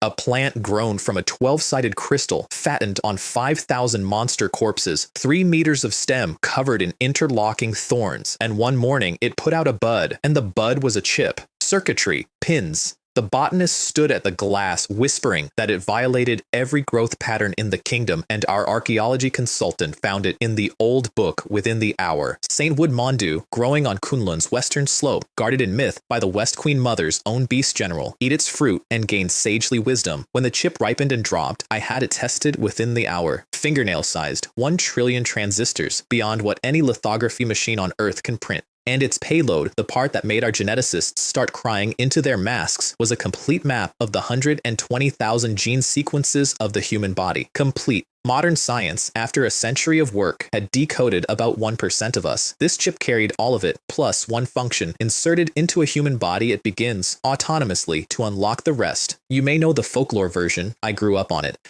The mother who catches a falling child with sprinter speed she never trained. The grandfather who lifts a truck. Scientists call the barrier the gene lock. 99% of our own blueprint, welded shut, opened only for a heartbeat in extremity. The West Queen Mother's chip was a key to all of it, permanently, which raised the question that kept me up at night. Why does a fierce god who farms humans want a device that makes humans limitless? What kind of farmer breeds his livestock into dragons? No answer. Just a note in my growing file of things that don't add up, right under the carved blessing on the tablet. I needed a test subject. I asked for volunteers among the researchers and got a forest of raised hands. Elderly professors arguing they were expendable. Young ones arguing they were resilient. Then a voice from the side said, I'll do it. And it was Li Meiling, with her reasoning already typed up. Youngest candidate, strongest baseline vitality, fully briefed on the project, and she added, looking straight at me, replaceable, which was the only word in the document she got wrong. 3 hours of surgery. I did not sit down once. Then her vitals doubled. Then her brain activity septupled. She woke up remembering the faces of the doctors who delivered her at her own birth. Over the next 8 hours, every last one of her 120,000 sequences unlocked, the first permanently opened human being in recorded history. And when I asked how she felt, she considered the question with those new eyes and said, honestly, I don't feel human anymore. Her cell strength tested at 20 times baseline. Her learning speed made a mockery of the word. Within a month, she'd absorbed a genetics education that takes a decade. The cabinet heard all this and wanted my next 30 chips for senior officials. I refused loudly and took my argument all the way up. If the West Queen Mother left a trapdoor in that chip, better it springs on 30 researchers than on the men running the war. And if it doesn't, those 30 researchers become 30 hyper geniuses who can crack the chip's own secrets and build us a domestic version with no divine fine print. They yielded. 30 scientists at the new Kunlun facility, which we named the Yaoqi Biotechnology Research Center after the Queen Mother's own jade pond, because if you're going to robe a god's orchard, do it with style, unlocked their genes, and got to work on the ultimate deliverable. The gene lock for everyone, all 1.4 billion, a nation where everyone is a dragon. Li Meiling stayed at Yaoqi as chief subject and, functionally, its second brain. The cost of being first was that she couldn't leave, not until we'd ruled out the trapdoor, and she accepted the cage with a nod and one sentence. No matter what happens, I will never betray China. The institute sent me a replacement assistant, Mei Lin, who spent her first week visibly wondering whether all the rumors about me were true. They were. Meanwhile, America found its own path and its own price, and I kept receipts on both. The GU plan, they called it internally, which tells you they knew exactly what they were doing. Feed captured imitators on death row inmates until one levels up. Kill it. Harvest the crystal. Feed the crystal to a superhuman. It worked, and I tracked every stage of it from my desk. It produced Mark, the first level 4 transcendent on Earth, master of magnetism, a man who could fly, deflect artillery, and reverse the iron in your blood with a thought. He retook 2 occupied American cities almost single-handed, became the most famous being on the planet, acquired a savior cult, and started answering his own government with, "That's true," when they thanked him. Smith noticed the tone and quietly ordered a second level 4 bread as a counterweight because he is many things but not slow. The counterweight experiment is where my popcorn came out. Their lab-raised imitator hit level 4 on the operating table, mind-controlled 7 scientists in one glance, and escaped by turning into Mark perfectly. Face, voice, powers, memories. The two Steves fought each other across the sky over the Department of Defense while the actual military stood underneath trying to figure out which one to shoot. They brought in Mark's wife, Sarah. She quizzed them. Childhood nickname. Both answered. Little Fatty in unison, both blushing identically. Favorite fruit, sleep talk. The promise by the lake in Florida. Both perfect. Both gazing at her with equal love, which I imagine is a memory she treasures at 3 in the morning. So America, out of options, called us, and we helped because I am a generous man, and also because I'd been wanting a level 4 specimen for weeks. My terms were modest. The mirror's range doesn't reach across the Pacific, so kindly deliver both Steves to the waters off our coast. They arrived at my doorstep with an escort fleet so heavy that Japan scrambled jets, assuming America had finally decided to invade us, and tried to tag along for a share of the loot, at which point the American commander got on an open channel and told his own allies verbatim to get lost. 10 minutes under my sky, the mirror rose like a second moon, and one of the two Steves abruptly stopped being Mark. The fake bolted, a gap opened in the encirclement. Oh no, how careless of us. And the level 4 imitator fled straight into Chinese territory, where foreign forces may not follow, so sorry, we'll handle it from here. Distant lightning mine. Chen Hao, standing on the deck next to the American commander, observed, it might be about to rain. Smith sent me 4 separate diplomatic requests for the return of his monster, and I answered every one of them personally, which was cruel of me, and I knew it. Our reply cited respect for the monster's freedom of choice of nationality. He then published a global open letter tearfully accusing us of stealing his lab pet, and the international response was a silence so complete you could hear Sakura Country deleting its own supportive draft. His final summary to his staff was, I have learned that free help is the most expensive kind. The corpse went to my labs, where it was received like a holiday. The crystal, a level 4 seed, went to Yaochi, and the escaped monster file went into the same folder as everything else that eventually gets studied to death in my basement. Round 4's settlement paid out, and the Sky's gift shop glitched into a new category. China SSS reward 1 scroll. Just a scroll, hovering, glowing, gravity optional. I touched it. The entire content dumped itself into my head. The physical scroll dissolved into sparkles, and I stood there for a while doing the face Mei Lin describes as system update failed. 9 recipes landed in my head. Alchemy. Pill formulas from some cultivation civilization, the soul revival pill, the rejuvenation pill, the breakthrough pill, complete with ingredient lists like divine dragon grass and spirit poison fruit, none of which exist on this planet. The apex reward of the round, and it was a cookbook for a kitchen we didn't have, ingredients sold in a market we couldn't reach. My researchers asked what heaven had sent us. I told them a menu and filed it next to the impossible until further notice, because here's the thing I was starting to suspect about those scrolls. They're random, blind boxes, pulled from every civilization system in the myriad realms. The trial doesn't tailor your prize. It grabs one off the infinite shelf, which means somewhere out there are worlds where all of this makes sense. Hold that thought for me. It becomes a door. The world, meanwhile, ignored my example and doubled down on the crystal path. France launched the New Human Project. The White Bear Country launched the War God Project. Sakura Country launched something called the God Ninja Project, which I refuse to dignify with commentary. Every one of them grinding captured imitators into superhuman fuel, every one of them planting the West Queen Mother's seeds in their own people, and every one of them absolutely certain they were the clever ones. I'd walked that road in my previous life. It ends at level 5 because a nation can only afford to carry so many demigods on its back, and demigods don't scale, nations scale. That's the whole thesis of the Heavenly Court, but you can't tell people anything. My round 5 opened with the densest meteor shower yet, 3,982 monsters descending on China alone. I authorized full activation, went to the window, and by the time I sat back down, it was over. 10 minutes. The book executed all of them before most had finished landing. The mirror swept my country and confirmed 0 survivors, and Thunder God and Lightning Mother spent the afternoon dissolving the heat masses. The monsters had died too fast to properly anchor. This round's species was the Fei Yi, a 6-legged, 4-winged serpent whose entry in the old book reads, where it appears, worldwide drought. Their gimmick was stacking heat zones 10 degrees per monster until countries cooked. Abroad, temperatures hit 70 and rivers turned to cracked clay. At home, the office workers' single complaint, filed in the millions, was that the crisis had ended too fast to justify a day off. That left me with a free month and an appetite, so I opened the door. Here's the chain of logic I'd been assembling in my notebook since the tablet. The monsters descend from somewhere. At the start of each round, the gray curtain opens actual passages to deliver them, which means for a few seconds, the coordinates of another world are written into our sky in the language of physics. If you can read those coordinates, and if you can fold space, you can knock on their door for a change. Reading them took my wormhole detection array on Mount Tai, built by Libo's 1200 space physicists after their academy field trip. Folding space took the entire output of 2 fusion plants. When Libo first calculated the power draw, he asked me, sweating, for 1/10 of one plant. I gave him 2 entire plants. He made a sound I associate with kettles. China is not as poor as you think, I told him, and it wasn't. 76 fusion stations were online by then. The energy age had arrived while nobody was looking. Mount Tai shook for days under my machinery. The light above the summit twisted into a vortex the size of a city district, visible from 3 provinces, and the internet produced a geology blogger who calculated the mountain's weight at 141 billion tons and asked politely, what kind of machine shakes that? I closed the mountain to tourists. The tourists complained. One man posted that he'd almost reached the summit, and if it weren't for the possible apocalypse machine, he'd definitely have made it.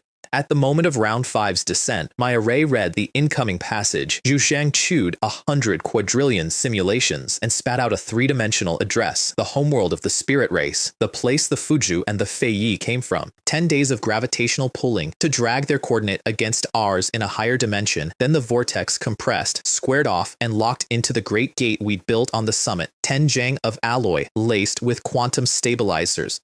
A stable corridor to another world standing open on Mount Tai, and I signed for it like a package. I named it the 3 Realms Teleportation Gate. The classics say immortals used such doors to commute between heaven and earth. We'd installed one, and the sign-off meeting included the sentence, and I want history to record that a government document contained it. Our first step in exploring the other world. Only success is permitted. My expedition force was 1,000 elite troops and 500 support staff under Chen Hao, and the equipment list is where I lost him. Page 1, 100 fighter jets, precision comms, medical kits. He nodded along. Page 2, 56th generation heavy fighters, 100 stealth bombers, exoskeleton armor, a full long-range missile system. His voice developed a tremor. Page 3, 1 strategic nuclear submarine, 200 submarine-launched missiles, 100 intercontinental missiles, and 2,000 nuclear warheads. He looked up from the list and said, Dean, anyone who reads this will think we're launching a full-scale assault on another world. With this loadout, I could plow the Earth over 10 times. How many divisions does God have?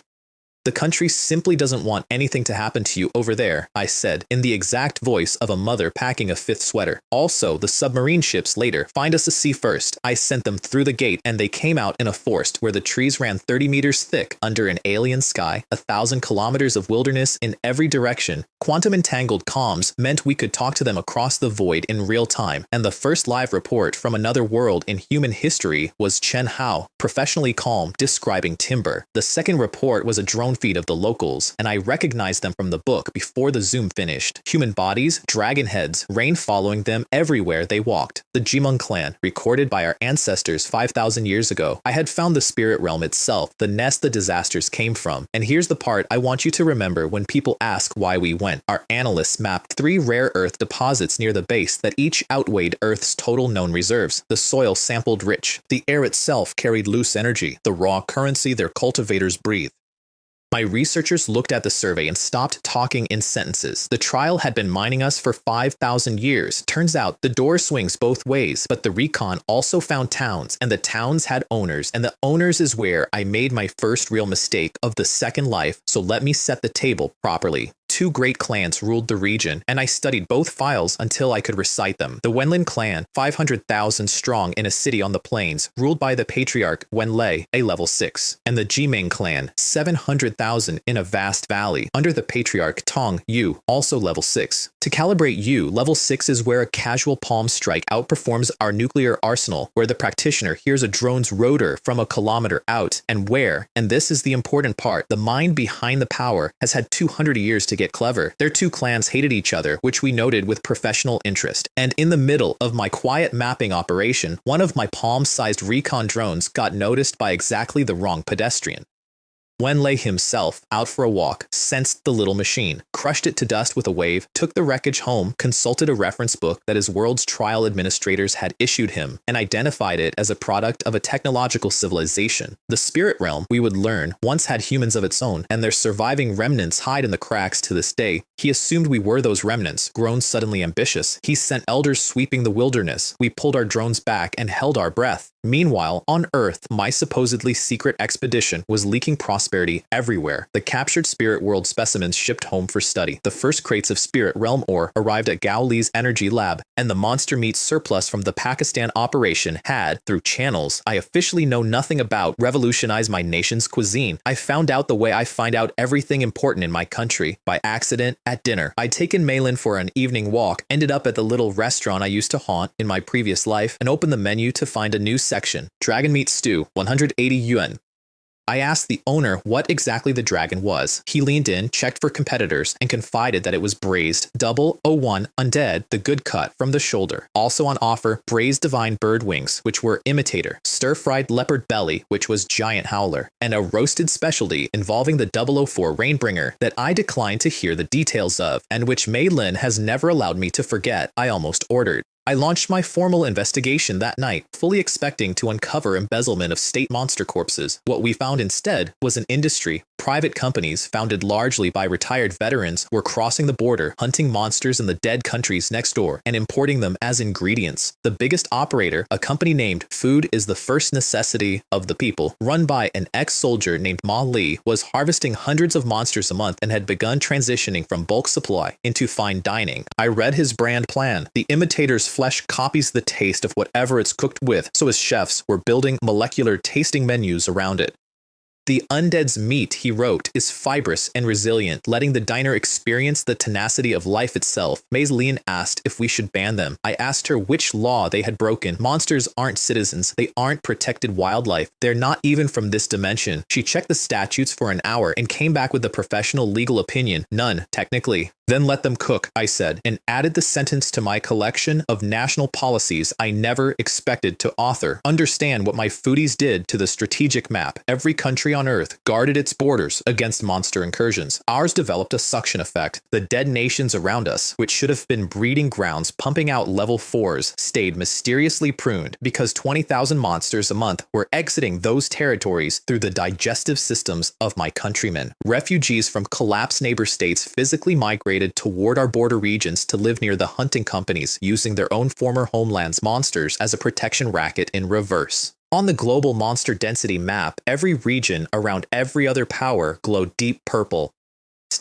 Ours was nearly blank. Liu Fang stared at that map in a cabinet session and delivered the official strategic assessment. It's all thanks to the foodies. Round 5 settled. Me, SSS, another scroll. Fine, us. But I opened it. Pakistan, having once again competed vigorously in the sport of standing behind us. Also SSS, also a scroll, which they shipped to Beijing by special plane before we'd even asked, because the new terms of our arrangement gave us their rewards outright, and Omar, I have learned, considers invoices a form of gratitude. 2 blind boxes in 1 week. I opened ours first. The Tai martial scripture, a complete martial arts civilization system. Fists, palms, blades, swords, with a career ceiling described as shattering the void and plucking stars from the sky. One small caveat, every path in it begins by condensing something called a martial Dao seed, and the text does not explain how, presumably because in a martial world your master hits you until it happens. Then I opened Pakistan's.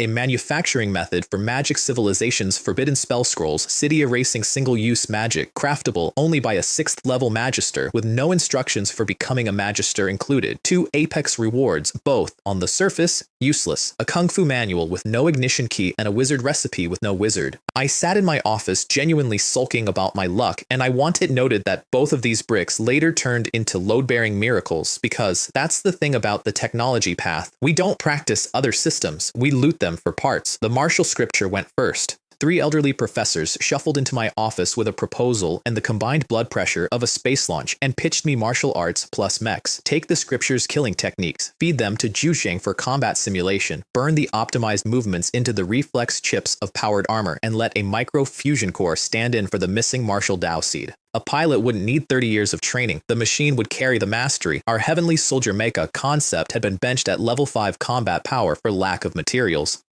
With the scripture's techniques layered in, their simulations said level 6. I asked what budget they wanted. The lead professor gathered his courage and whispered, 10 billion? I approved 10 billion so fast he asked his colleague to pinch him, and the three of them left my office walking like men who'd stolen something. And the scripture had one more gift in it, the gentlest weapon we ever deployed. The body-tempering fundamentals, the soft foundational movements were extracted, simplified, and released nationwide as my 10th set of national radio calisthenics. Standard morning exercise, mandated in schools and offices, no explanation given. The population reacted with the enthusiasm the words radio calisthenics have earned over decades. At a university in Jinling, students slouched through the new routine while complaining it looked like slow-motion nonsense they'd done since childhood, and then discovered muscles they didn't have names for reporting for duty the next morning. A national Sonda champion later credited his title to it.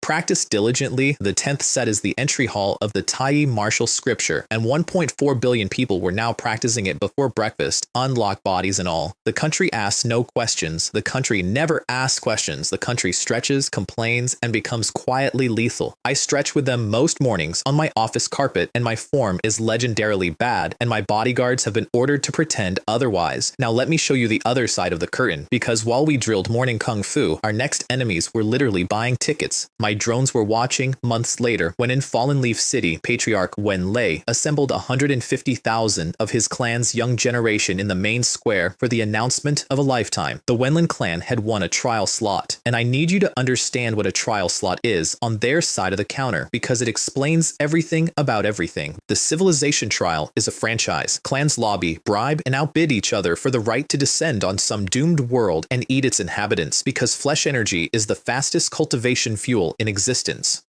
600 years ago, the Feiyi clan bought a slot, ate a world, and came home with 1,000 elites. 200 years ago, the Wenlin themselves ate an entire magic civilization. The Patriarch reminisced about it fondly at the ceremony. We united the clans and destroyed their world. Good times. The apocalypse that had murdered half my planet was, from the supply side, a group buying discount. Then the lottery began. I watched via a very brave drone as 150,000 points of light, each labeled with a target country on Earth, floated over the square, and the young monster snatched them like red envelopes. I have drone audio of this. One drew China and crowed to his friends, sounds weak, lucky me. Another drew the white elephant country and tried to trade. They must be the strongest. Brother, swap with me. I also want China.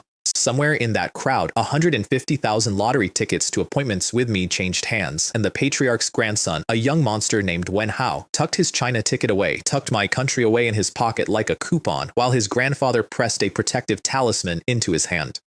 You probably won't need it, grandfather said. Envoys in black robes arrived the next morning, and my sensors caught every frame, opened the passage with a wooden token, and round 6 began. On my side of the planet, the meteors fell, and this time the book's execution wave came back with a remainder. 4,751 signatures detected, 4,610 killed instantly, 145 fled across the borders in their first minute of life, having received, we later learned, a frantic mass telepathic warning from a clanmate who had landed, read his host's memories, and discovered what country he was in. That clanmate was Wen Hao, the Patriarch's grandson himself, whose first act on Earth was possessing a mild-mannered schoolteacher, scanning the man's memories for local conditions, finding 5 consecutive perfect trial ratings and 3 national god weapons, and transmitting to his entire generation the tactical directive, run. I have the whole thing on satellite. He personally reverted to his true form and bolted for the border at full gallop.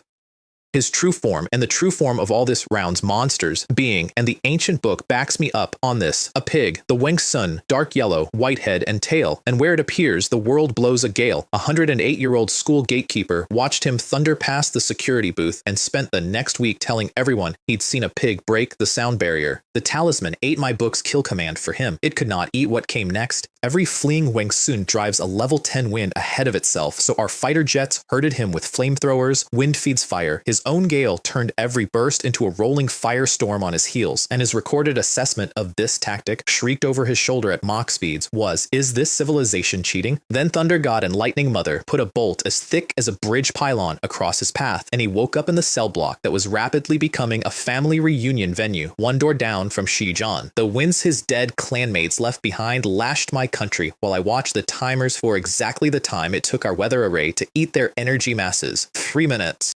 People blown off their feet in Jinling landed, dusted themselves off, and checked the stream to see whether they'd get the afternoon off. They did not. The rest of the world got the uncut version, and my briefings that week read like disaster fiction. Level 10 wins everywhere, indefinitely. Skylines stripped, grids down, 30 American states dark in a day. Smith himself got plucked out of his office window updraft first and had to be retrieved from the sky by Mark, who also, later that day, carried a struggling pig back to the Department of Defense under one arm. A tableau I have saved in several formats. Sakura Country lost 5 of its 12 executive council members to the open sky in the first hour. Their 6th round meeting minutes open with a candle inventory. I shouldn't have laughed. I laughed for a while. I could have said nothing. Instead, my institute published free worldwide the finding that saved every remaining country. Eating the flesh of monster 006 confers wind immunity. Mechanism unknown, still under study. Portion small, good luck. It sounds insane.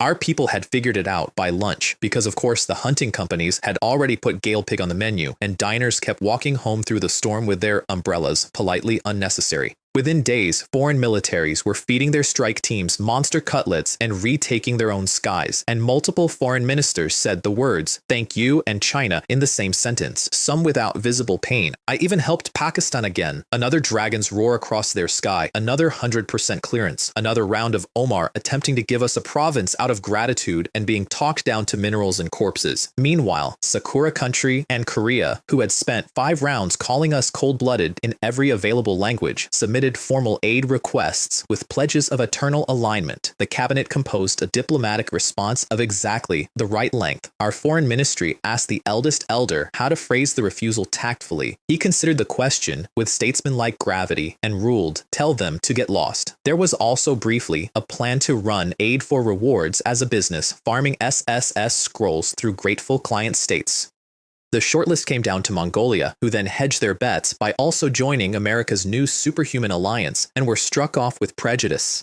The elders' verdict on the whole affair, recorded solemnly in the minutes, was that reward farming could wait until the mirror covered the planet, at which point we would, quote, have more options. I want you to sit with the fact that the governing body of my country coined the term global proxy farming business and then tabled it as premature rather than absurd. America, to be fair, was playing its own hand well, and I say that with my whole chest. Mark cleared their cities one by one. Smith founded the Global Supernaturalist Management Association with Mark as chairman, offering member states the secrets of superhuman advancement, and 34 of the remaining 36 countries signed up inside a week. Everyone but us and Pakistan. Smith told his staff that the future world would be ruled by superhumans and that China, for all its toys, was terrible at leveraging its advantages, always distracted, never consolidating its position. Distracted. The man was more right than he knew. We weren't playing his board at all.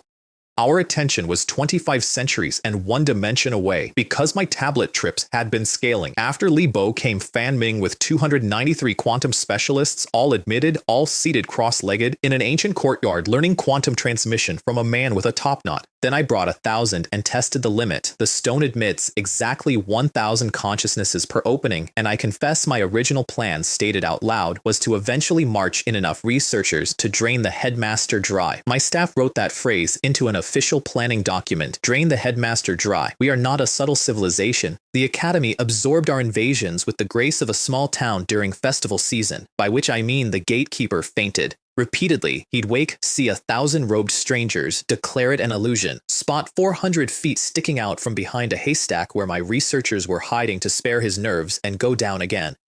The 2 chronically late students, Bo and Hao, once mistook our column for a bandit army, and my escort commander attempted to reassure them by ordering 500 soldiers to smile simultaneously, which is the single most frightening thing I have witnessed in 2 apocalypses. And the lectures. Ask the headmaster about antimatter, and he says, that's simple. I happen to know a little. Antimatter has 9 properties, and 20 of Earth's top physicists lose consciousness in unison because Earth knows about 4. Better still, we discovered the students are real too. When I told Bo and Hao not to bother taking notes on a lecture centuries above their heads, the 2 farm boys went red and lectured me right back. Learning is like climbing a mountain, Bo said. We are not bright, but diligence mends dullness. We review every evening after school and write down what we learned. Just because we don't understand today doesn't mean we never will. Hold on to that little speech. Every word of it turns out to matter, and I mean that literally, word for word. Then there was the grand examination, and I want my humiliation on the record, the gate to the dean.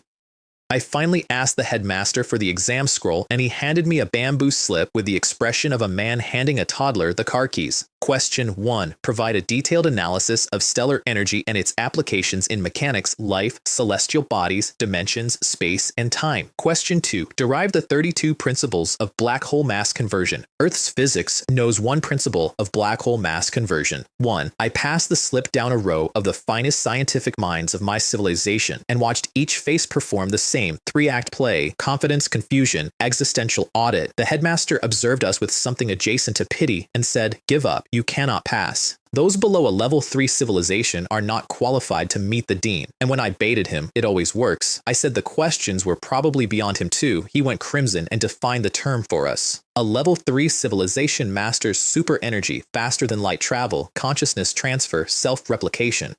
Or, in cultivation terms, since the slip rewrites its own questions to match the reader's civilization type, and please pause on the implications of that: inner worlds, star rivers made manifest, rebirth from a drop of blood. The exam is a doorman, and the door is rated for gods, so the dean was out of reach. Fine. I went looking for the back door instead, and the back door was a little girl with pigtails. Xiaolan skipped class to find me on every visit now. She brought me wildflowers once and asked where Sister Zhao had gone, and sulked when I said work. And piece by piece, between games, she handed me the keys to everything. The dean isn't dead. That was her being dramatic. The dean left, went traveling. How long ago, I asked. She counted in the way of a child who has had a very long time to practice counting. Since the dean left, the sun in the academy has risen 91,000 times, 91,000 days, 2,500 years. She'd been in that looping courtyard for all of it. The only soul inside the stone who keeps her memories while the world resets around her every 24 hours, the same lecture, the same scolding teachers dragging her back to the same lesson for 2,500 years. She told me other visitors used to come, people like us, students from outside. They stopped coming 70,000 days ago, 200 years, which matched a date I already had, because somewhere out there, 200 years ago, some other civilization had held this same stone, attended this same academy, received these same miracle lectures, and failed their trial anyway. The stone got forwarded. We were not the first pupils. We were just the ones still breathing. When our visit ended that day, she grabbed my sleeve and asked, with the specific terror of a child who has watched every friend she ever made forget her by morning, "You're not going to stop coming, are you?" I told her I'd keep coming. That one goes in the promise ledger, and unlike most things in this story, it was easy to keep. On a later trip, I had Chen Hao's men escort her out to the wheat fields at the edge of the stone's little world. Past the academy walls, she was endlessly herded back inside. She ran around a meadow for an entire afternoon. 500 soldiers stood what I can only describe as the most overqualified playground duty in history. Somewhere in there, she stopped being an anomaly I was investigating, and became the reason I double-checked the tablet's power supply personally. Then, the Archaeology Bureau in Lindsay dug up a tomb, and the floor of my reality gave way again. It reached me as a curiosity in my lunch break newsfeed. A commoner's grave from the pre-Qin era, 25 centuries old, wooden writing slips among the burial goods, and the slips, said the baffled experts, appeared to contain terminology about hadron collisions and antimatter annihilation. I read that headline at lunch and was in a car. Within the hour, the lead archaeologist, Professor Liu Peipei, walked me through it. 27 slips, the study notes of a diligent commoner student, dated precisely, thanks to historical references, to 476 BC. Tablet 18, the famous one, was a homework review. Alas, it is difficult, the student had written. Neutrons move rapidly. Hadrons collide. How can the annihilation of the void be explained? A schoolboy of the Warring States era doing his evening review of my antimatter lecture. And the two names that appeared throughout the whole set 38 times, the note writer and his study partner, Bo and Hao, my two late students, my bandit victims, my boys. I stood in that storage room holding 2,500-year-old homework written by two boys I had personally told weeks earlier not to bother taking notes, and my skin tried to resign from my body. They were real. They had always been real, and I had patted their heads and told them not to study. The stone wasn't a simulation of the past. The stone was a piece of the past, a 10 square kilometer bubble of one specific day, the first day of the second month, 476 BC, excised from history and set looping. Everyone inside lives that one day forever. But Bo and Hao's home lay outside the bubble's edge, so every evening, at the loop's boundary, the day's version of them walked out. went home, wrote down what some strange visiting scholar had taught, and lived on into real history. Their notes went into a real grave, which our real shovels found. My lectures were leaking backward through 25 centuries into the bedrock of my own civilization. I tested it because I test things. Next visit, I detained Bo and Hao for a day, kept them from class entirely, apologized profusely, while 500 soldiers smiled at them. Then I drove back to the Archaeology Bureau, and the world had quietly rewritten itself. My phone no longer contained Professor Zhao's number. Mei Lin had no memory of our previous trip, and Tablet 18 now read, on the first day of the second month, I met bandits on the road to school. Their faces were fierce, like fanged ghosts. I thought I would die. They even demanded to visit my house, but I resisted unto death, and strangely, did not die. Fanged ghosts. That's me and my smiling soldiers, preserved in the archaeological record because I'd edited one day in 476 BC, and history had shrugged and reknitted itself around the change. Do you understand what year that is? Because I didn't sleep the night I did. 476 BC is the year historians use to cut Chinese history in half, the hinge between the Spring and Autumn era and the Warring States. The year Jixia Academy's tradition took root, the season the 100 schools of thought caught fire, the philosophy explosion that built the foundation of everything we are, the one that always sat oddly in the record because it came so suddenly from everywhere at once. And parked at the exact center of that year sits a stone from the sky, dressed as a schoolhouse, leaking knowledge into the population. The 100 schools weren't an accident. Someone seeded them. Someone aimed 25 centuries of my civilization's growth with the same tool that was now teaching my physicists antimatter. And then, when the harvest was ready, when we could finally use it, mailed us the seed drill as a prize and carved 4 characters on the back: China, forever prosperous. Whoever they are, they've been playing a game so long that our entire recorded history fits inside one of their turns, and they're on our side, or they need us, and I genuinely don't know which of those frightens me more. I took Tablet 18 back to the Institute in a sealed case, officially for study, actually, because it's the only physical object in the world that both of my lives touched, and some things you keep where you can see them. Now the spirit realm, and the worst day of either of my lives. My base out there had grown into a real settlement. 5,687 people, soldiers, weapon crews, logistics, miners, and Gao Li's energy research team who had followed the ore. The plan on my desk had also grown, mostly because I kept feeding it. The cabinet had approved upgrading the base into the first of the 28 constellations, a mobile fortress 200 kilometers across, a flying city-state capable of housing millions and defending itself against anything the spirit realm employed. Chen Hao read that directive at the base and radioed back to confirm he wasn't hallucinating. The country's plan was, in essence, to park a habitable moon in the enemy's backyard and use their entire world as our supply depot. Resource math made it non-optional. Building one fortress frame needed more metal than exists in circulation on Earth. The spirit realm had the ore, and once we dealt with the local management, the labor question also had an answer with a million names. The local management dealt with me first. Wen Lei, the Wenli patriarch who'd crushed my drone, hadn't stopped hunting me, and what we didn't know was that he'd brought in a consultant, an old friend of his named Feng Yun, a hunched, cadaverous level 6 from the Zhuyan clan, whose entry in our ancestors book reads, where it appears, chaos. Feng Yun had one qualification that mattered. He'd served in a trial against a technological civilization before. He knew what drones were. He knew you don't chase the drone. You follow its maintenance patterns home. And he brokered a deal between the two feuding patriarchs, 30% of the prey for himself, the rest split, and proposed the play that fooled us completely. The two clans staged a war for my benefit.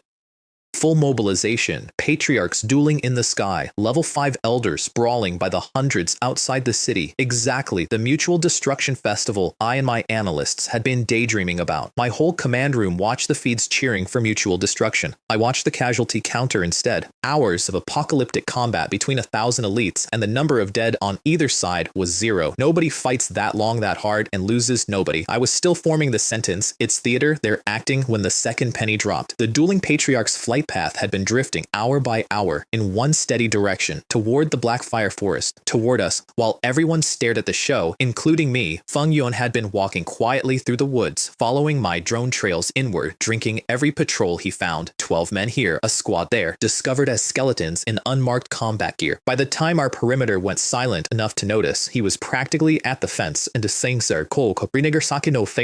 two dueling level 6s dropped the act and came straight in at full speed. I offered evacuation. The gate needed 30 minutes of spin-up, and there was a non-zero chance a level 6 could follow us through into downtown China. Chen Hao looked at that math and declined to open the door to his own homeland. His exact words over the quantum link were, however, we may not be able to return home. Then he turned off diplomacy and turned on every weapon we'd given him. I authorized the gate crews to stand ready anyway, and then I said the other thing, the thing I'd been holding back for 6 rounds, and I said it on an open channel so every soul at that base could hear it. If anything happens to the people at that base, China will wash the spirit realm in blood. From their 9th rank elders down to the unborn in their wombs, I will bury that entire world with you. I'm told it helped morale. It wasn't for morale. It was arithmetic I intended to honor. What followed was the most one-sided battle I ever commanded, and my people fought it anyway. 200 of my fighter jets rose to meet Wen Lei, and he strolled through their missile storm behind a light shield, mildly impressed, the way you'd admire a downpour from a porch. He spoke one word, wind, and the sky turned into a blender. 200 aircraft lost control at once, and here is what my pilots did with their last airworthy seconds. They didn't eject. Every single one of them wrestled their dying machines around and dove them at the man in the sky. The comm recordings are a national archive now. I still can't listen to them all the way through. This is 71123. Right wing gone, unable to return to base. Then the sound cuts. 200 jets, no survivors, and the sum total of their sacrifice was 10 minutes of delay, and one expression we caught on the drone feed, Wen Lei standing amid the burning wreckage, looking genuinely unsettled for the first time, muttering that these didn't behave like the rats he knew. I watched the ground line break next. Lasers, particle cannons, hydrogen bombs, weapons that vaporized level 4s splashed off 3 level 6 barriers like rain off glass. Bang Yun drifted through our fortifications, drinking soldiers as he went. And then Wen Lei descended, hovering over the last 300 defenders, and offered terms, and I will quote them exactly, because they are why the spirit realm is going to lose this war. Kneel, he said. Kowtow 100 times, and I may let 10 of you live. Nobody moved. I was watching every face on the feed. Whoever kneels, I won't kill. Marini. 300 men with empty magazines stood in the wreckage of everything and did not bend a single knee, and Chen Hao stepped forward and gave the spirit realm its first and final briefing on Chinese anatomy. Our people kneel to our ancestors and our parents, he said. We don't even kneel to heaven. Who are you? While the patriarch was working himself into a rage about my soldiers' knees, something behind the defenders roared, "Die, you scum," in extremely unrefined Mandarin, and the sky lit up. Rewind 4 hours, because the true battle of that day happened in a laboratory I'd almost forgotten to evacuate. Gao Li's team had been my forbidden spell project, the attempt to rebuild that useless magic scroll recipe with technology. The physics checked out. Gather ambient world energy into a warhead, release it all at once, outputs rivals, a level 7 strike. The blocker was collection speed. Their crystal core collector gathered 1 shell's worth of energy in 3 months. On the day of the siege, with the base's death inbound on 2 vectors, one of his researchers found the accelerant by accident. Blood, fresh blood, poured over the crystal cores drove their gathering rate through the ceiling, 2 million milliliters per shell. My evacuation order reached Gao Li's lab, and Gao Li, a gentleman in his 60s who apologizes to equipment, refused it. "You'll die holding the line so we can run," he told Chen Hao. "Aren't your lives lives?" Then he rolled up his sleeve, opened his own vein over the collector, and the energy bar, stalled for months at a fraction of a percent, began to climb. Word got out, and I watched from the far side of a dimensional wall, unable to donate so much as a bandage, as the 1,600 non-combatants of that base, the cooks, the miners, the comms clerks, the people with no rifles and no way home, formed a line outside the laboratory. No speeches, no panic, a queue in silence in a base under active attack to open their veins in relays. A heavy-set engineer joked that he'd fasted for this and had extra to give. People gave until they couldn't stand, sat down against the wall, and waved the next one forward.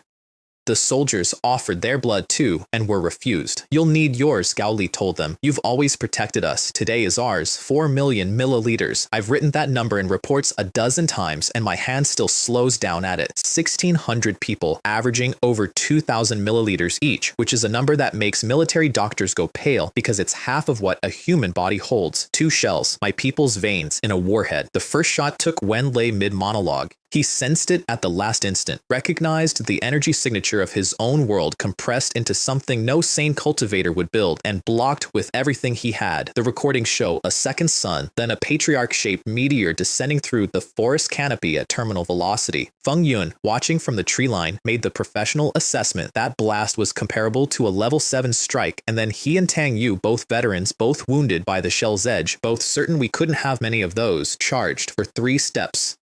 Then both of them, simultaneously, mid-charge, with the synchronization of men who have survived 200 years by never gambling, turned around and ran. I've thought about that moment a lot. We had 0 shells left. They didn't know that. 2 apex predators of another world staring at a beaten, bleeding base, each waiting for the other to test whether there was a third bullet, and neither dared. 2 bullets managed 100 men, the old saying goes. Ours managed 2 demigods. Their retreat saved them nothing, and I gave the pursuit order myself. Wounded, slowed, their shields cracked, they were suddenly inside the performance envelope of everything we owned. The remaining jets ran them down across the forest, and the comm channels, which had spent the day reciting last words, got loud. You wanted us to kneel? Kneel! From the 9th heaven to the Yellow Springs, there is nowhere you can run today. It took an hour. It was not clean, and I did not want it clean. 3 level 6 overlords of the spirit realm died in the Black Fire Forest, and the last thing each of them saw was the technology of the rats. I pulled everyone out before the clan's armies arrived, and I did not leave quietly. The gate opened, the survivors came home carrying their wounded, their data, their dead, and 3 monster corpses of a grade no human had ever possessed. And behind us, wired into the abandoned base, we left a parting gift with a proximity trigger. The clan's punitive expedition, 100 level 5s and hundreds of level 4s, reached the empty base, began looting, and ceased to exist. A dozen survivors out of the pride of 2 clans. When a passing spirit emperor, an 8th rank, arrived days later to investigate why his region had gone quiet, he found craters, wreckage he couldn't parse, the residue of 3 dead level 6s, and no rats at all. His recorded conclusion, and we know it because our stay-behind sensors caught it, was a frown and a single line. They vanished right here. At Mount Tai, I stood at the gate as they came through. I'd prepared a speech, statistics, honors, strategy. My hands were shaking too hard to hold the folder. Statistics of victory, honors, the strategic significance. All of it evaporated, and what came out, to 1,000-odd survivors swaying on their feet with their fallen carried between them, was 4 words. Welcome home. Your home. Chen Hao, who had not blinked at 3 level 6s, stood in front of me with red eyes, and behind him hardened soldiers wept openly on the summit of the sacred mountain. Then he straightened up and made his report, and his report was this. We don't regret going. We ask only one thing. Next time we return to that world, we want its masters kneeling. My count was brutal, and I signed every line of it. 700 of 1,000 frontline troops gone, 60% of the weapons crews, 127 non-combatants dead of blood loss, people who gave past every limit with their own hands and never saw whether it worked. The nation grieved for a week, and the grief did something to us that the enemy will eventually study with regret. It removed the question mark. Before the Blackfire Forest, developing the spirit realm was policy. After it, it was a promise. I made mine at the gate to Chen Hao in front of everyone. Next time I told him, not just the 6th rank, the 7th will kneel too. The spoils of the Blackfire Forest kept my institute busy for a month, and busy is my institute's love language. 3 level 6 corpses came home with me. Wang Kai received them the way other men receive lottery results. It took his team 10 hours, and our newest laser cutters, just to open the first one, because a level 6 body doesn't stop being a fortress just because its owner checked out. The findings read like a roadmap for the species I intend us to become. Cells that self-repair and self-optimize. A bloodstream that maintains its own defensive energy field. Neural fiber arrangements transmitting signal at speeds that made our computer scientists describe the brain in an official document as a weakened supercomputer. Every page of that report was a lesson with the same title. This is what flesh can be. We are being fought by the finished product with the instruction manual in our hands. I also came home with 100,000 chunks of ore the survey team had labeled spirit stones, rock that holds ambient world energy the way a battery holds charge. Gao Li, 2,500 milliliters lighter than the month before, and refusing all suggestions of bed rest with the phrase, "It's nothing, it was only most of my blood," took over that research personally, extract the energy, map its structure, and then find out what it does outside of weapons, in medicine, in machines, in people. His team worships him now. There's a particular loyalty you can only earn by opening a vein first, and he'd earned it in front of witnesses. And then there was our newest guest, Wen Hao, Patriarch's grandson, lottery winner, the pig, that outran the sound barrier. His interrogation deserves to be recorded in full because it was a duet. Day 1, he was magnificent. I almost applauded. Chained in the cell, glaring imperial murder at me, announcing that his race was born of nature, noble and great, and that blood servants like me were not qualified to question him. I didn't argue. Arguing is for equals. I just opened the cell door and let him look at what was standing behind it, which was Wang Kai, holding a clipboard, smiling the smile of a man with a full afternoon and a fresh set of instruments. Half a day later, I came back. Wen Hao had experienced modern research methodology. His skin situation was being managed. His organ count was, let's say, under review, and his political philosophy had transformed. He took one look at me, pointed a trembling claw past my shoulder at Wang Kai, and screamed the negotiating position he maintains to this day. I don't want to see him. Send him away, and I'll tell you everything. Everything turned out to be the map of my next 100 years. The spirit realm has 4 great domains, he said, each vaster than our world. His grandfather's level 6 was called the Spirit King Realm, and above it stand 2 more tiers, spirit emperors at what we'd call rank 7 and 8, and above them the 4 spirit gods who each rule a domain. The trial rules only allow the weakest, the unranked young, to descend on new worlds, which is the single reason Earth still exists. And when I asked the question that had been itching since the drone incident, whether his world had humans, he said the word his kind used for them, remnants. There was a war, he recited to me, 129,600 years ago.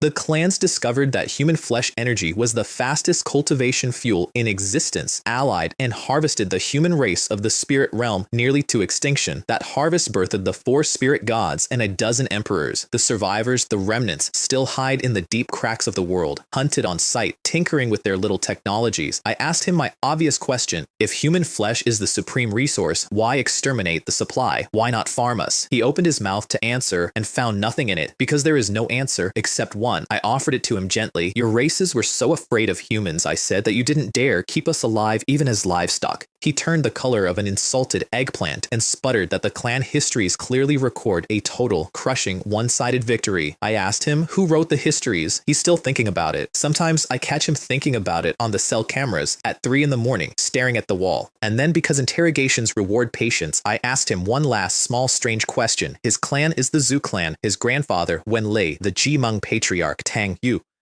The consultant, Feng Yun. My prisoners, Shijin and Kui Hua. Every monster I have ever named has carried a surname, and every surname would pass without comment in a Chinese phone book, so I asked him how old his family name was. 129,600 years, he said. Since the founding of the clan, longer than my civilization, longer than my species' written memory. The surnames didn't come from us, which leaves a short list of possibilities, and every item on it keeps me up at night. Either our names came from out there, or our names and their names both came from somewhere further up. The file of things that don't add up got a new page that day, right behind the tablet's blessing and the West Queen Mother's generous chip. But here's the practical line I took from that interrogation, the one that turned into policy. The enemy of the spirit realm's clans is a hidden nation of persecuted humans with a taste for technology. Somewhere out in those 4 domains are people, our kind of people, in the oldest sense. And the next time we cross that door, we're not arriving as invaders with no map.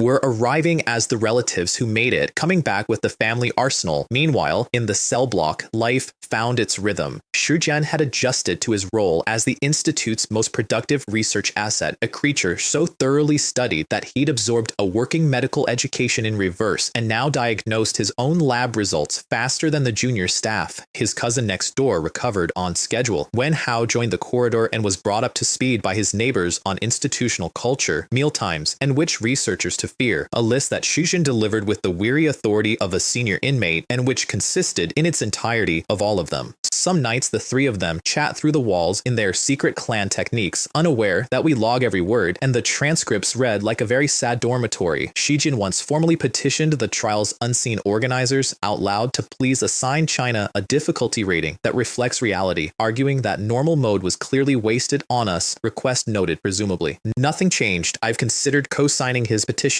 I'd mean it.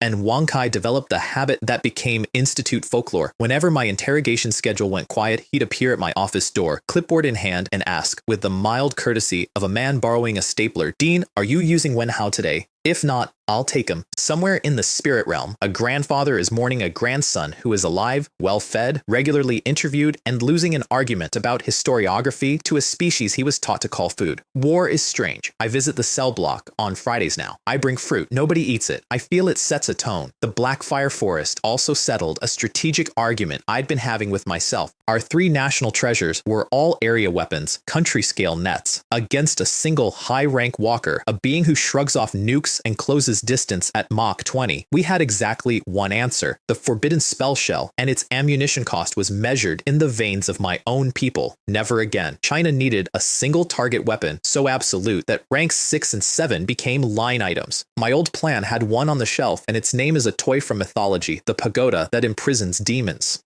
The 7-aperture exquisite pagoda, 7 layers, layers 2 through 6, a control and delivery system with 27 distinct weapon modes, and layer 1, the magazine, holding the most dangerous substance the universe manufactures, antimatter. For the non-physicists, my brief. When antimatter touches matter, both convert to energy at 100% efficiency. A hydrogen bomb manages about 7%. 1 gram of antimatter, meeting 1 gram of matter, releases the equivalent of 43,000 tons of explosive, 3 times the bomb that ended the last World War. From something lighter than a paperclip, 1 ton of it would erase nations. The catch, and the reason no country pursued it, is that manufacturing a single gram costs about 1.6 trillion, and the peak achievement of Earth's combined colliders was 17 nanograms, an amount whose full annihilation would fail to boil a kettle. I checked that math personally, twice, hoping I was wrong. I wasn't. The physics community's official position on antimatter weapons was adorable. Next question. I had a different position and a stone-shaped tutor.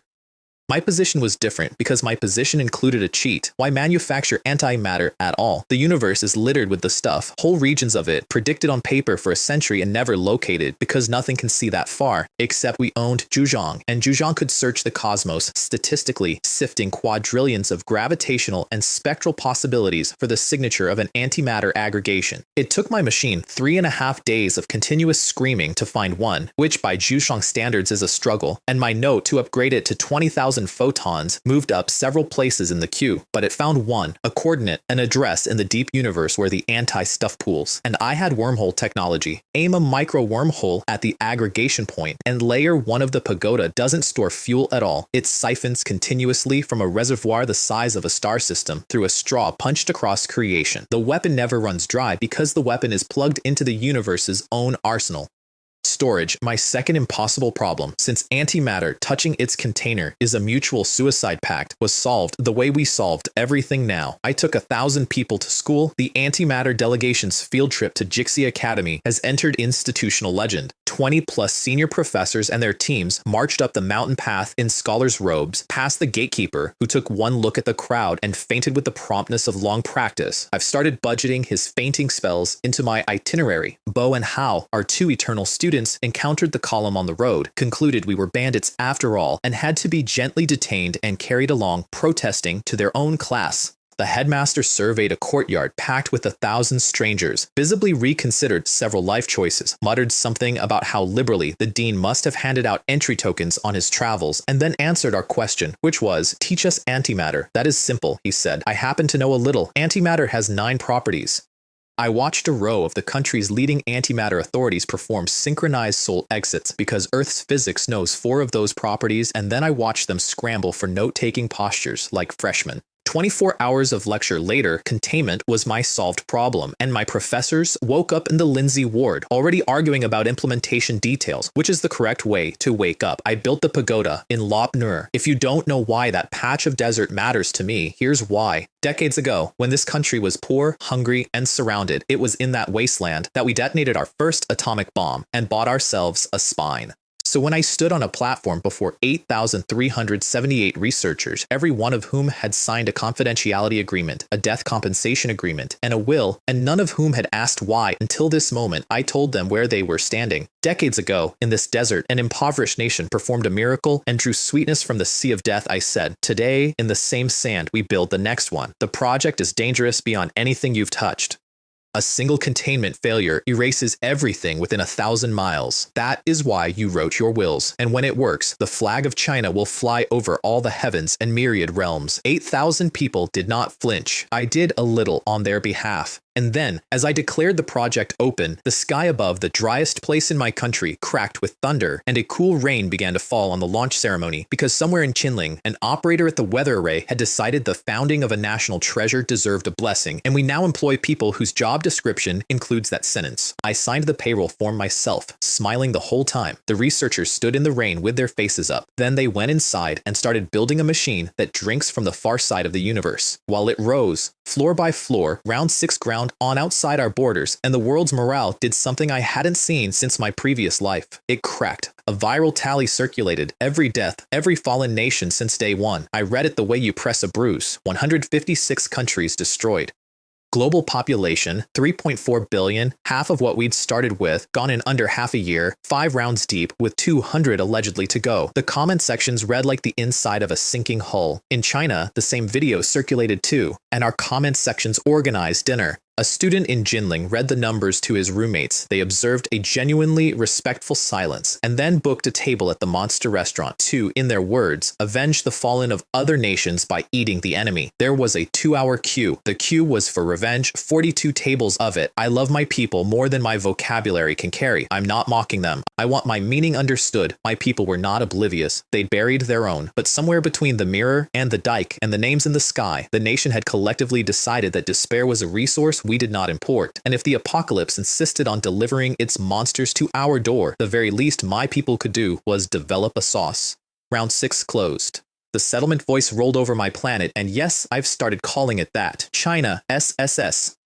Pakistan, SSS, their scroll already airborne toward Beijing before the glow faded. At this point, less an ally than a subscription service. America clawed its way to SS, 63 monsters short of perfection, and received, for the first time, a scroll of its own. Mine contained the design schematics for a high-grade plasma shoulder cannon, and I could have kissed the sky. After an alchemy cookbook and a wizard recipe, finally, a technology system reward and a beauty. Laser ignite deuterium to tens of millions of degrees. Bottle the star-state matter in an electromagnetic wrap and throw it. A hand-portable weapon whose single shot outputs enough concentrated fury to erase a level 6. In my previous life, we'd pulled the basic version of this design and failed for years to build it, lacking half the prerequisite fields. This time my weapons researchers read the schematics, conferred for 10 minutes, and quoted me 7 days to a working prototype, and quoted me to my face 7 days to a working prototype, with the footnote that 7 was the cautious estimate and 3 was achievable if I authorized overtime snacks. The prerequisite technologies it needed, fusion, containment, particle control, we now kept in stock. The country had quietly become the kind of place where miracle weapons are an assembly problem. And America's scroll, I got the intercepts within the week. Smith's researchers ran every test in their arsenal on it and couldn't even get it open. Eventually, Smith, reasoning with the elegant desperation of a man out of committees, walked up and touched the thing himself, thawed open, and received the entire contents directly into his skull. His scroll was a cultivation manual, an actual immortal path foundation technique, Shi refining, foundation establishment, golden core, nascent soul, complete with the notes that foundation lets you ride a sword, and nascent soul grants a 1,000-year lifespan, and the ability to possess a new body upon death. The head of the American Department of Defense summoned his research division, handed them a transcribed Xingxia manual, and issued the directive, and this is verbatim from the intercept, quickly analyze this technique and determine how to reach the nascent soul stage. Somewhere in the myriad realms, I like to imagine a cultivation civilization is missing its beginner's handbook, and the United States federal government is breathing in circles trying to feel its dantian. I have never once regretted the intelligence budget. I have, however, requested that the transcripts stop being delivered while I'm drinking anything, and then the world's neglected backyards finally produced what I'd been waiting for with a shopping list. Level 5s. I'd been saying the words in briefings for weeks, tasting them. I'd been predicting it in every briefing for a month. It was always going to happen. 156 dead nations, their surviving populations abandoned, their monster populations feeding and breeding unmanaged for months. Everyone had treated those territories as someone else's problem, periodically sanitized with nuclear strikes that the monsters had long since learned to duck. And in the quiet between bombardments, the oldest undead, the first-round veterans, finished their 1,000-course meals and stepped up to rank 5. Rank 5 is where the arithmetic of nations stops working.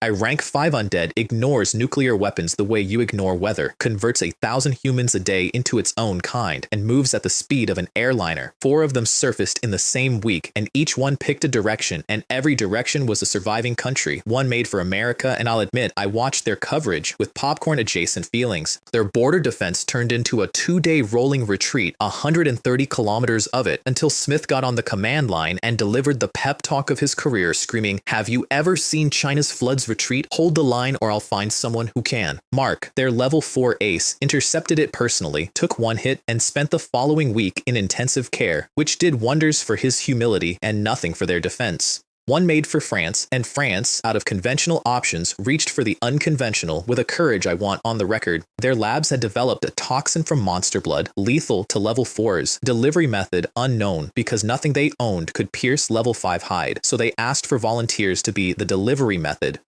100 soldiers, each carrying a vial of concentrated poison, whose mission briefing was, and I have read the actual order, allow yourself to be eaten. Act convincingly while being fed. I read their commander's report of saluting 100 men who were volunteering to be swallowed, and the operation failed only because the monster preferred playing with its food to finishing it, which is the darkest sentence in this entire story, and I'm including my own death. One made for Sakura country and took their national hero with it, and I read that report twice to be sure. Tanaka Kenta, their freshly minted level 4, the man their officials had been openly saving up to someday slap China's face with, flew out to meet it over the sea and died to a single backhand. No final words because there wasn't time for any. His government's response came in stages. Stage 1, reveal the nuclear arsenal they'd been secretly building for years in violation of every treaty. Stage 2, fire 20+ warheads at the incoming monster. Stage 3, achieved nothing.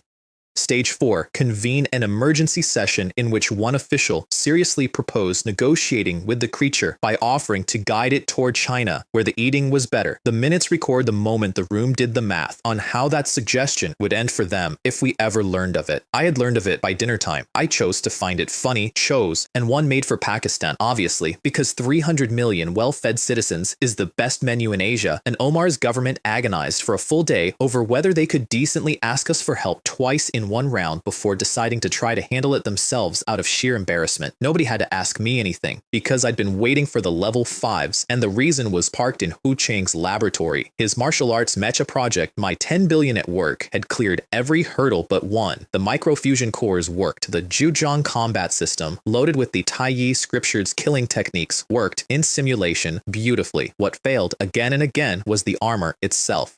No material on Earth and none of the spirit realm, or we'd hauled back, could hold together under the forces a level 6 martial exchange generates, but the scales of a high-rank undead could. His team had tested low-rank samples and found the properties scaled with the monster's rank. He came to my office nearly vibrating and asked, "Dean, those level 5s appearing around the world, could we possibly acquire some? Dead or alive?" I asked. "How many?" he said, and his voice cracked with hope on the word, "all of them." So the cabinet approved my operation with a name I insisted on, the Global High-Rank Monster Containment Operation, and the world got to meet our new toys. Here's what the French saw of my operation. Their suicide squad was mid-mission, their monster was toying with the survivors, and their forward observers reported an unidentified aircraft entering the battle space. A single silver fighter of no known generation, 8,000 kilometers from China, moving wrong for anything with a human inside. It engaged the level 5 alone.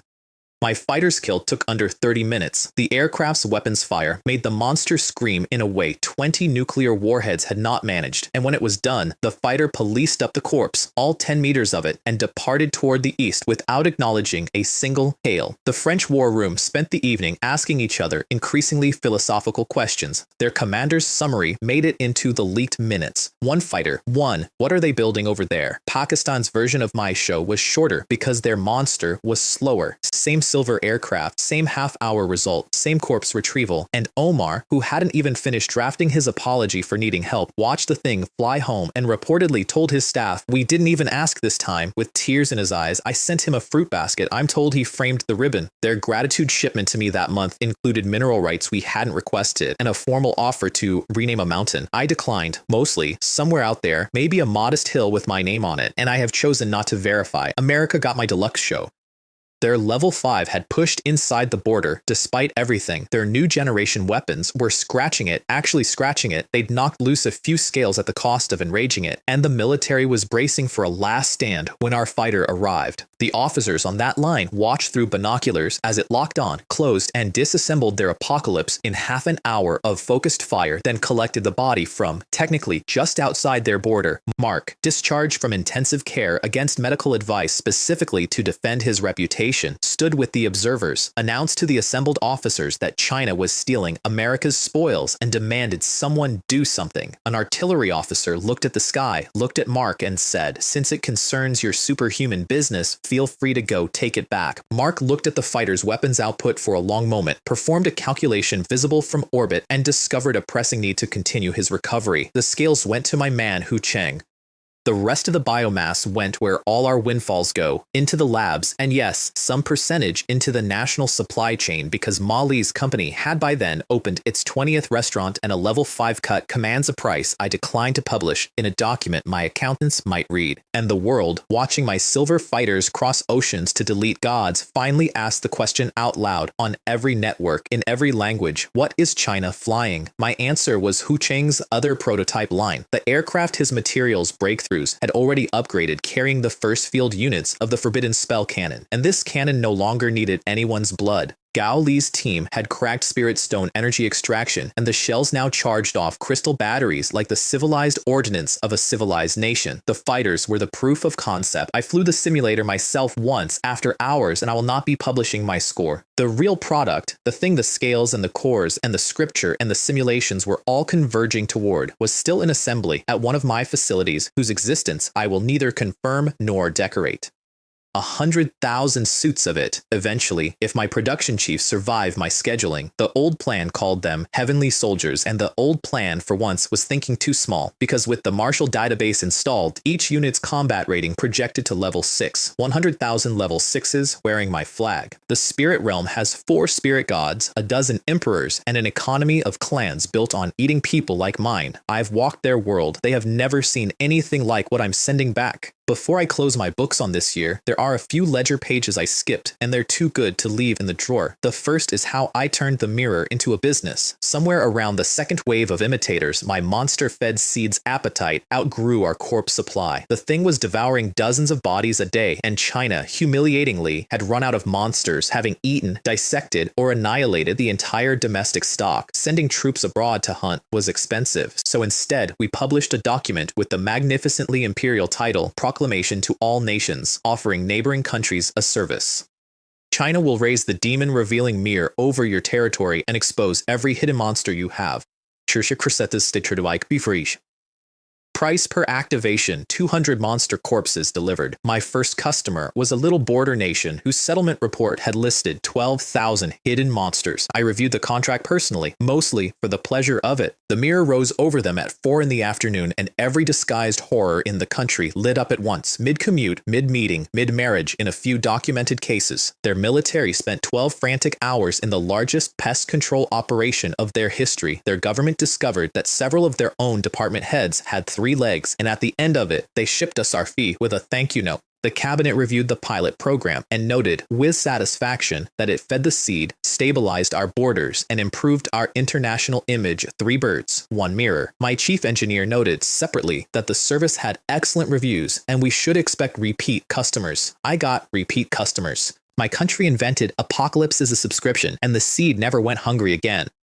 The second page is darker, and I file it under America, because while we were selling pest control, Smith was hosting a conference. I got the briefing mid-crisis when over 100 fallen nations were pumping out monsters with nobody left to fight them. Smith assembled 42 surviving governments and proposed with slides the nuclear cleansing of every fallen country on a list he had prepared. The list included, observers noted, a few nations that weren't quite fallen yet, but had historically annoyed America. The room was told that the 1 billion surviving civilians in those territories would be welcome to emigrate first, on a voluntary basis, to any participating country, knowing perfectly well that the strongest economy in the room would absorb the lion's share, and the lion's share of that share would be scientists and engineers. Their grandfathers ran the same play after the last World War, and it built their century. Nobody objected. Nobody ever objects in that room. 42 hands went up, the missiles flew a week later, mushroom clouds walked across 46 countries, and America came out of it with global applause and 80 million new residents, including a cream skim of the world's surviving talent. I tell you this not to sneer at it. It worked, mostly for them, for a while. I tell you because when people ask why we never joined those conferences, this is the answer. We were busy building doors to other worlds, and they were still redrawing the map of this one. One of us was thinking too small, and I'll let history hold the ruler. The third page is Mark's debut, which I confess I enjoyed. When their first level 4 broke through, the American government threw a global press conference, and to their credit, the show was magnificent. 3 superhumans walked on stage. One rose into the air and floated there, gravity dismissed. One snapped his fingers and filled his palm with roaring fire, driving the front row cameras back. And Mark, the headliner, waved one hand, and every microphone in the auditorium tore free and hovered in formation before him. Real life Captain Americas, Smith declared, saviors of civilization.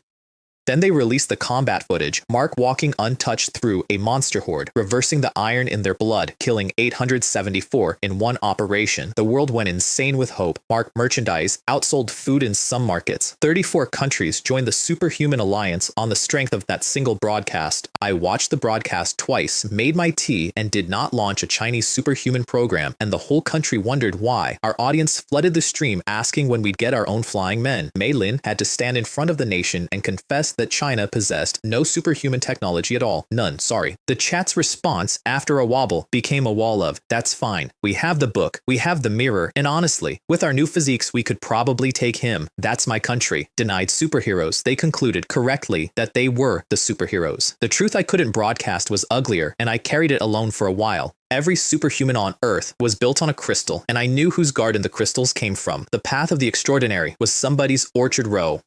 In my previous life, we walked it too, bred our champions, worshipped them, and watched the whole structure top out at level 5 and collapse under round 12, because a civilization that pours itself into a handful of demigods has exactly as many points of failure as it has demigods. Nations don't need a savior, nations need a grid. And besides, the fine print on those seeds belonged to a fierce god, and I had a standing policy about accepting gifts from her, which brings me to the last skipped page, the one where we learned her name. It was an outside call to my institute that broke it open. A literature professor from Yan University, Li Min, ancient texts, no security clearance, phoned my institute claiming the 12-sided crystal we'd published looked like something he'd read about. I nearly didn't take the meeting. Then he sat in my office, opened his worn copy of the Classic of Mountains and Seas, and walked me through the country of the undying, the legends of miracle plants, the fruit of wisdom, the herb of flight, the peach of long life, all cultivated, says the book, from a single mother tree on Kunlun, the undying tree. Whose seed the old texts describe, in passing, as 12-faced. And the gardener, I already knew her name from a childhood of bedtime stories, the West Queen Mother. Before later dynasties made her a graceful goddess, the original book describes her plainly. Leopard's tail, tiger's teeth, a wild crown, one of the ferocious gods of the last trial, who seized Kunlun and, according to the oldest fragments, fed her orchard on people. The undying fruit made her servants deathless, and the deathless served as fertilizer. And the harvest of that garden was the very crystal that every nation on earth was now racing to implant in its finest soldiers. Li Meiling, when we briefed Yaoqi, asked the question of the age, was the West Queen Mother running a biotech lab 5,000 years ago? And the honest answer is that every new fact makes the question worse. The seed grown our way, on monsters, fruits into a chip that unlocks humans completely. Grown her way, on humans, it fruited into something she wanted very much. A god of the trial, farming the key to human limitlessness at scale in secret for millennia. Either she was harvesting our potential for herself, or she was breeding it into us, and I genuinely cannot tell you which theory lets me sleep less. Li Min left my office with my personal card and standing orders to call me directly about anything strange in any old book, ever, at any hour. The literature department of Yan University now has a higher effective security clearance than most of my weapons labs. The past, it turns out, is not another country. It's an active theater, and I have troops in it. While my fighters were out collecting gods, life at home had achieved a texture I never saw in my previous life, and still catch myself just watching. Li Meiling's old live stream, now anchored by my new assistant Mei Lin, had become my country's living room, and with no monsters left to fear, the audience had, in her words, completely let themselves go. On a slow afternoon, the questions scrolling up the screen included, Host, I dropped a shiitake mushroom in the toilet. Can it still be called a shiitake? Host, why has Beethoven stopped releasing new songs? Host, if Guan Yu famously spared the old and young, why didn't Cao Cao just send 100,000 elderly people to arrest him? And my personal favorite, it's been 3 years since graduation and I've forgotten everything I learned. Can I apply to the university for a refund? Mei Lin developed a small persistent eye twitch and a deep nostalgia for the apocalypse. The university students of my country had their own troubles. At Jinling University, a sophomore named Luo Jian returned from flood break to discover his entire space physics faculty had vanished. Requisitioned by the state, not one professor left. Please select a new elective. He talked his roommates into quantum communications for the pure and noble reason that his girlfriend taught it. The following month, the quantum communications faculty also vanished into a government van, the girlfriend included, contact forbidden, location classified. His roommates celebrated the cancelled coursework. He sat with the sublime melancholy of a man whose relationships kept getting drafted, and told them, "You do realize this means the country is building something again." They perked up like meerkats. Everyone's a strategist when the tuition is refunded. He wasn't wrong, obviously. I drafted her myself. His girlfriend was in a bamboo grove 25 centuries away, taking notes. Li Meiling herself I checked on more often than the project schedule strictly required. She kept a diary at my Yaoqi facility, and she showed me one entry from the night of the 3rd round because she is more perceptive than any instrument in my institute and wanted to watch my face while I read it. The entry summarized the day's impossible victories in her tidy hand and closed with one line of analysis.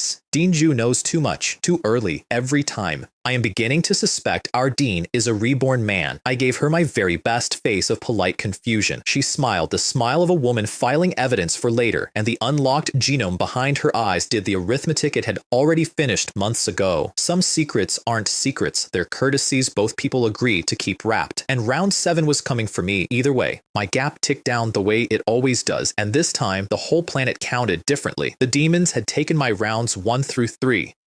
The spirit race had taken 4 through 6. The rotation rule meant the next 3 rounds belonged to a new roster, and the manual's remaining chapters offered 3 candidates, the witches, 10 of whom once conquered half the ancient world.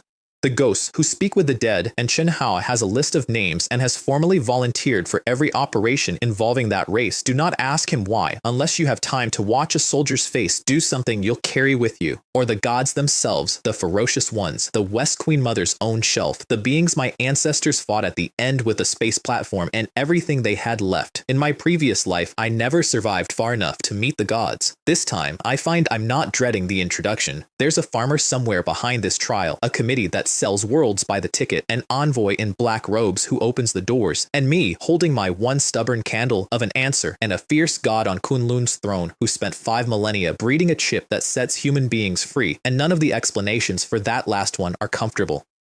Somebody very old and very powerful is helping us and carved their hope for me and mine on the back of a stone, and the shape of that hope frightens me more than the monsters do, because you don't carve forever prosperous for a civilization you're sure will live. So here's where I am, at the close of my 6th round, 1 year to the day since I died in a basement under this city. My book of life and death hangs over my country, and nothing wearing a false face draws breath here. The mirror rises when we call it, and the weather of China answers to a control room in Qinling. In Lop Nur, my pagoda drinks antimatter from the far side of the universe, floor by floor toward completion. On Mount Tai, my door to another world stands ready, and in the spirit realm's histories, a legend has already started, whispered by the survivors of 2 broken clans, about the rats who killed 3 kings and vanished. Let it spread.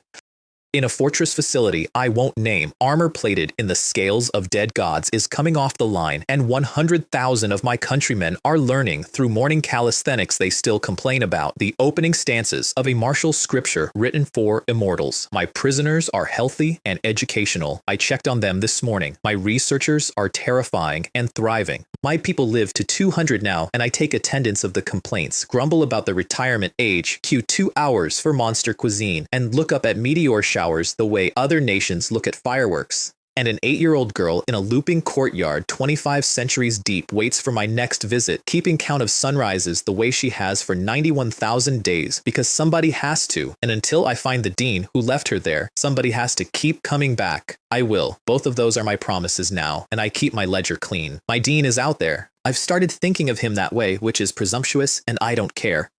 The one being in any world who knows what the trial actually is, who built a schoolhouse in a stone and aimed my civilization like an arrow across 2,500 years and then walked out one morning and never came home.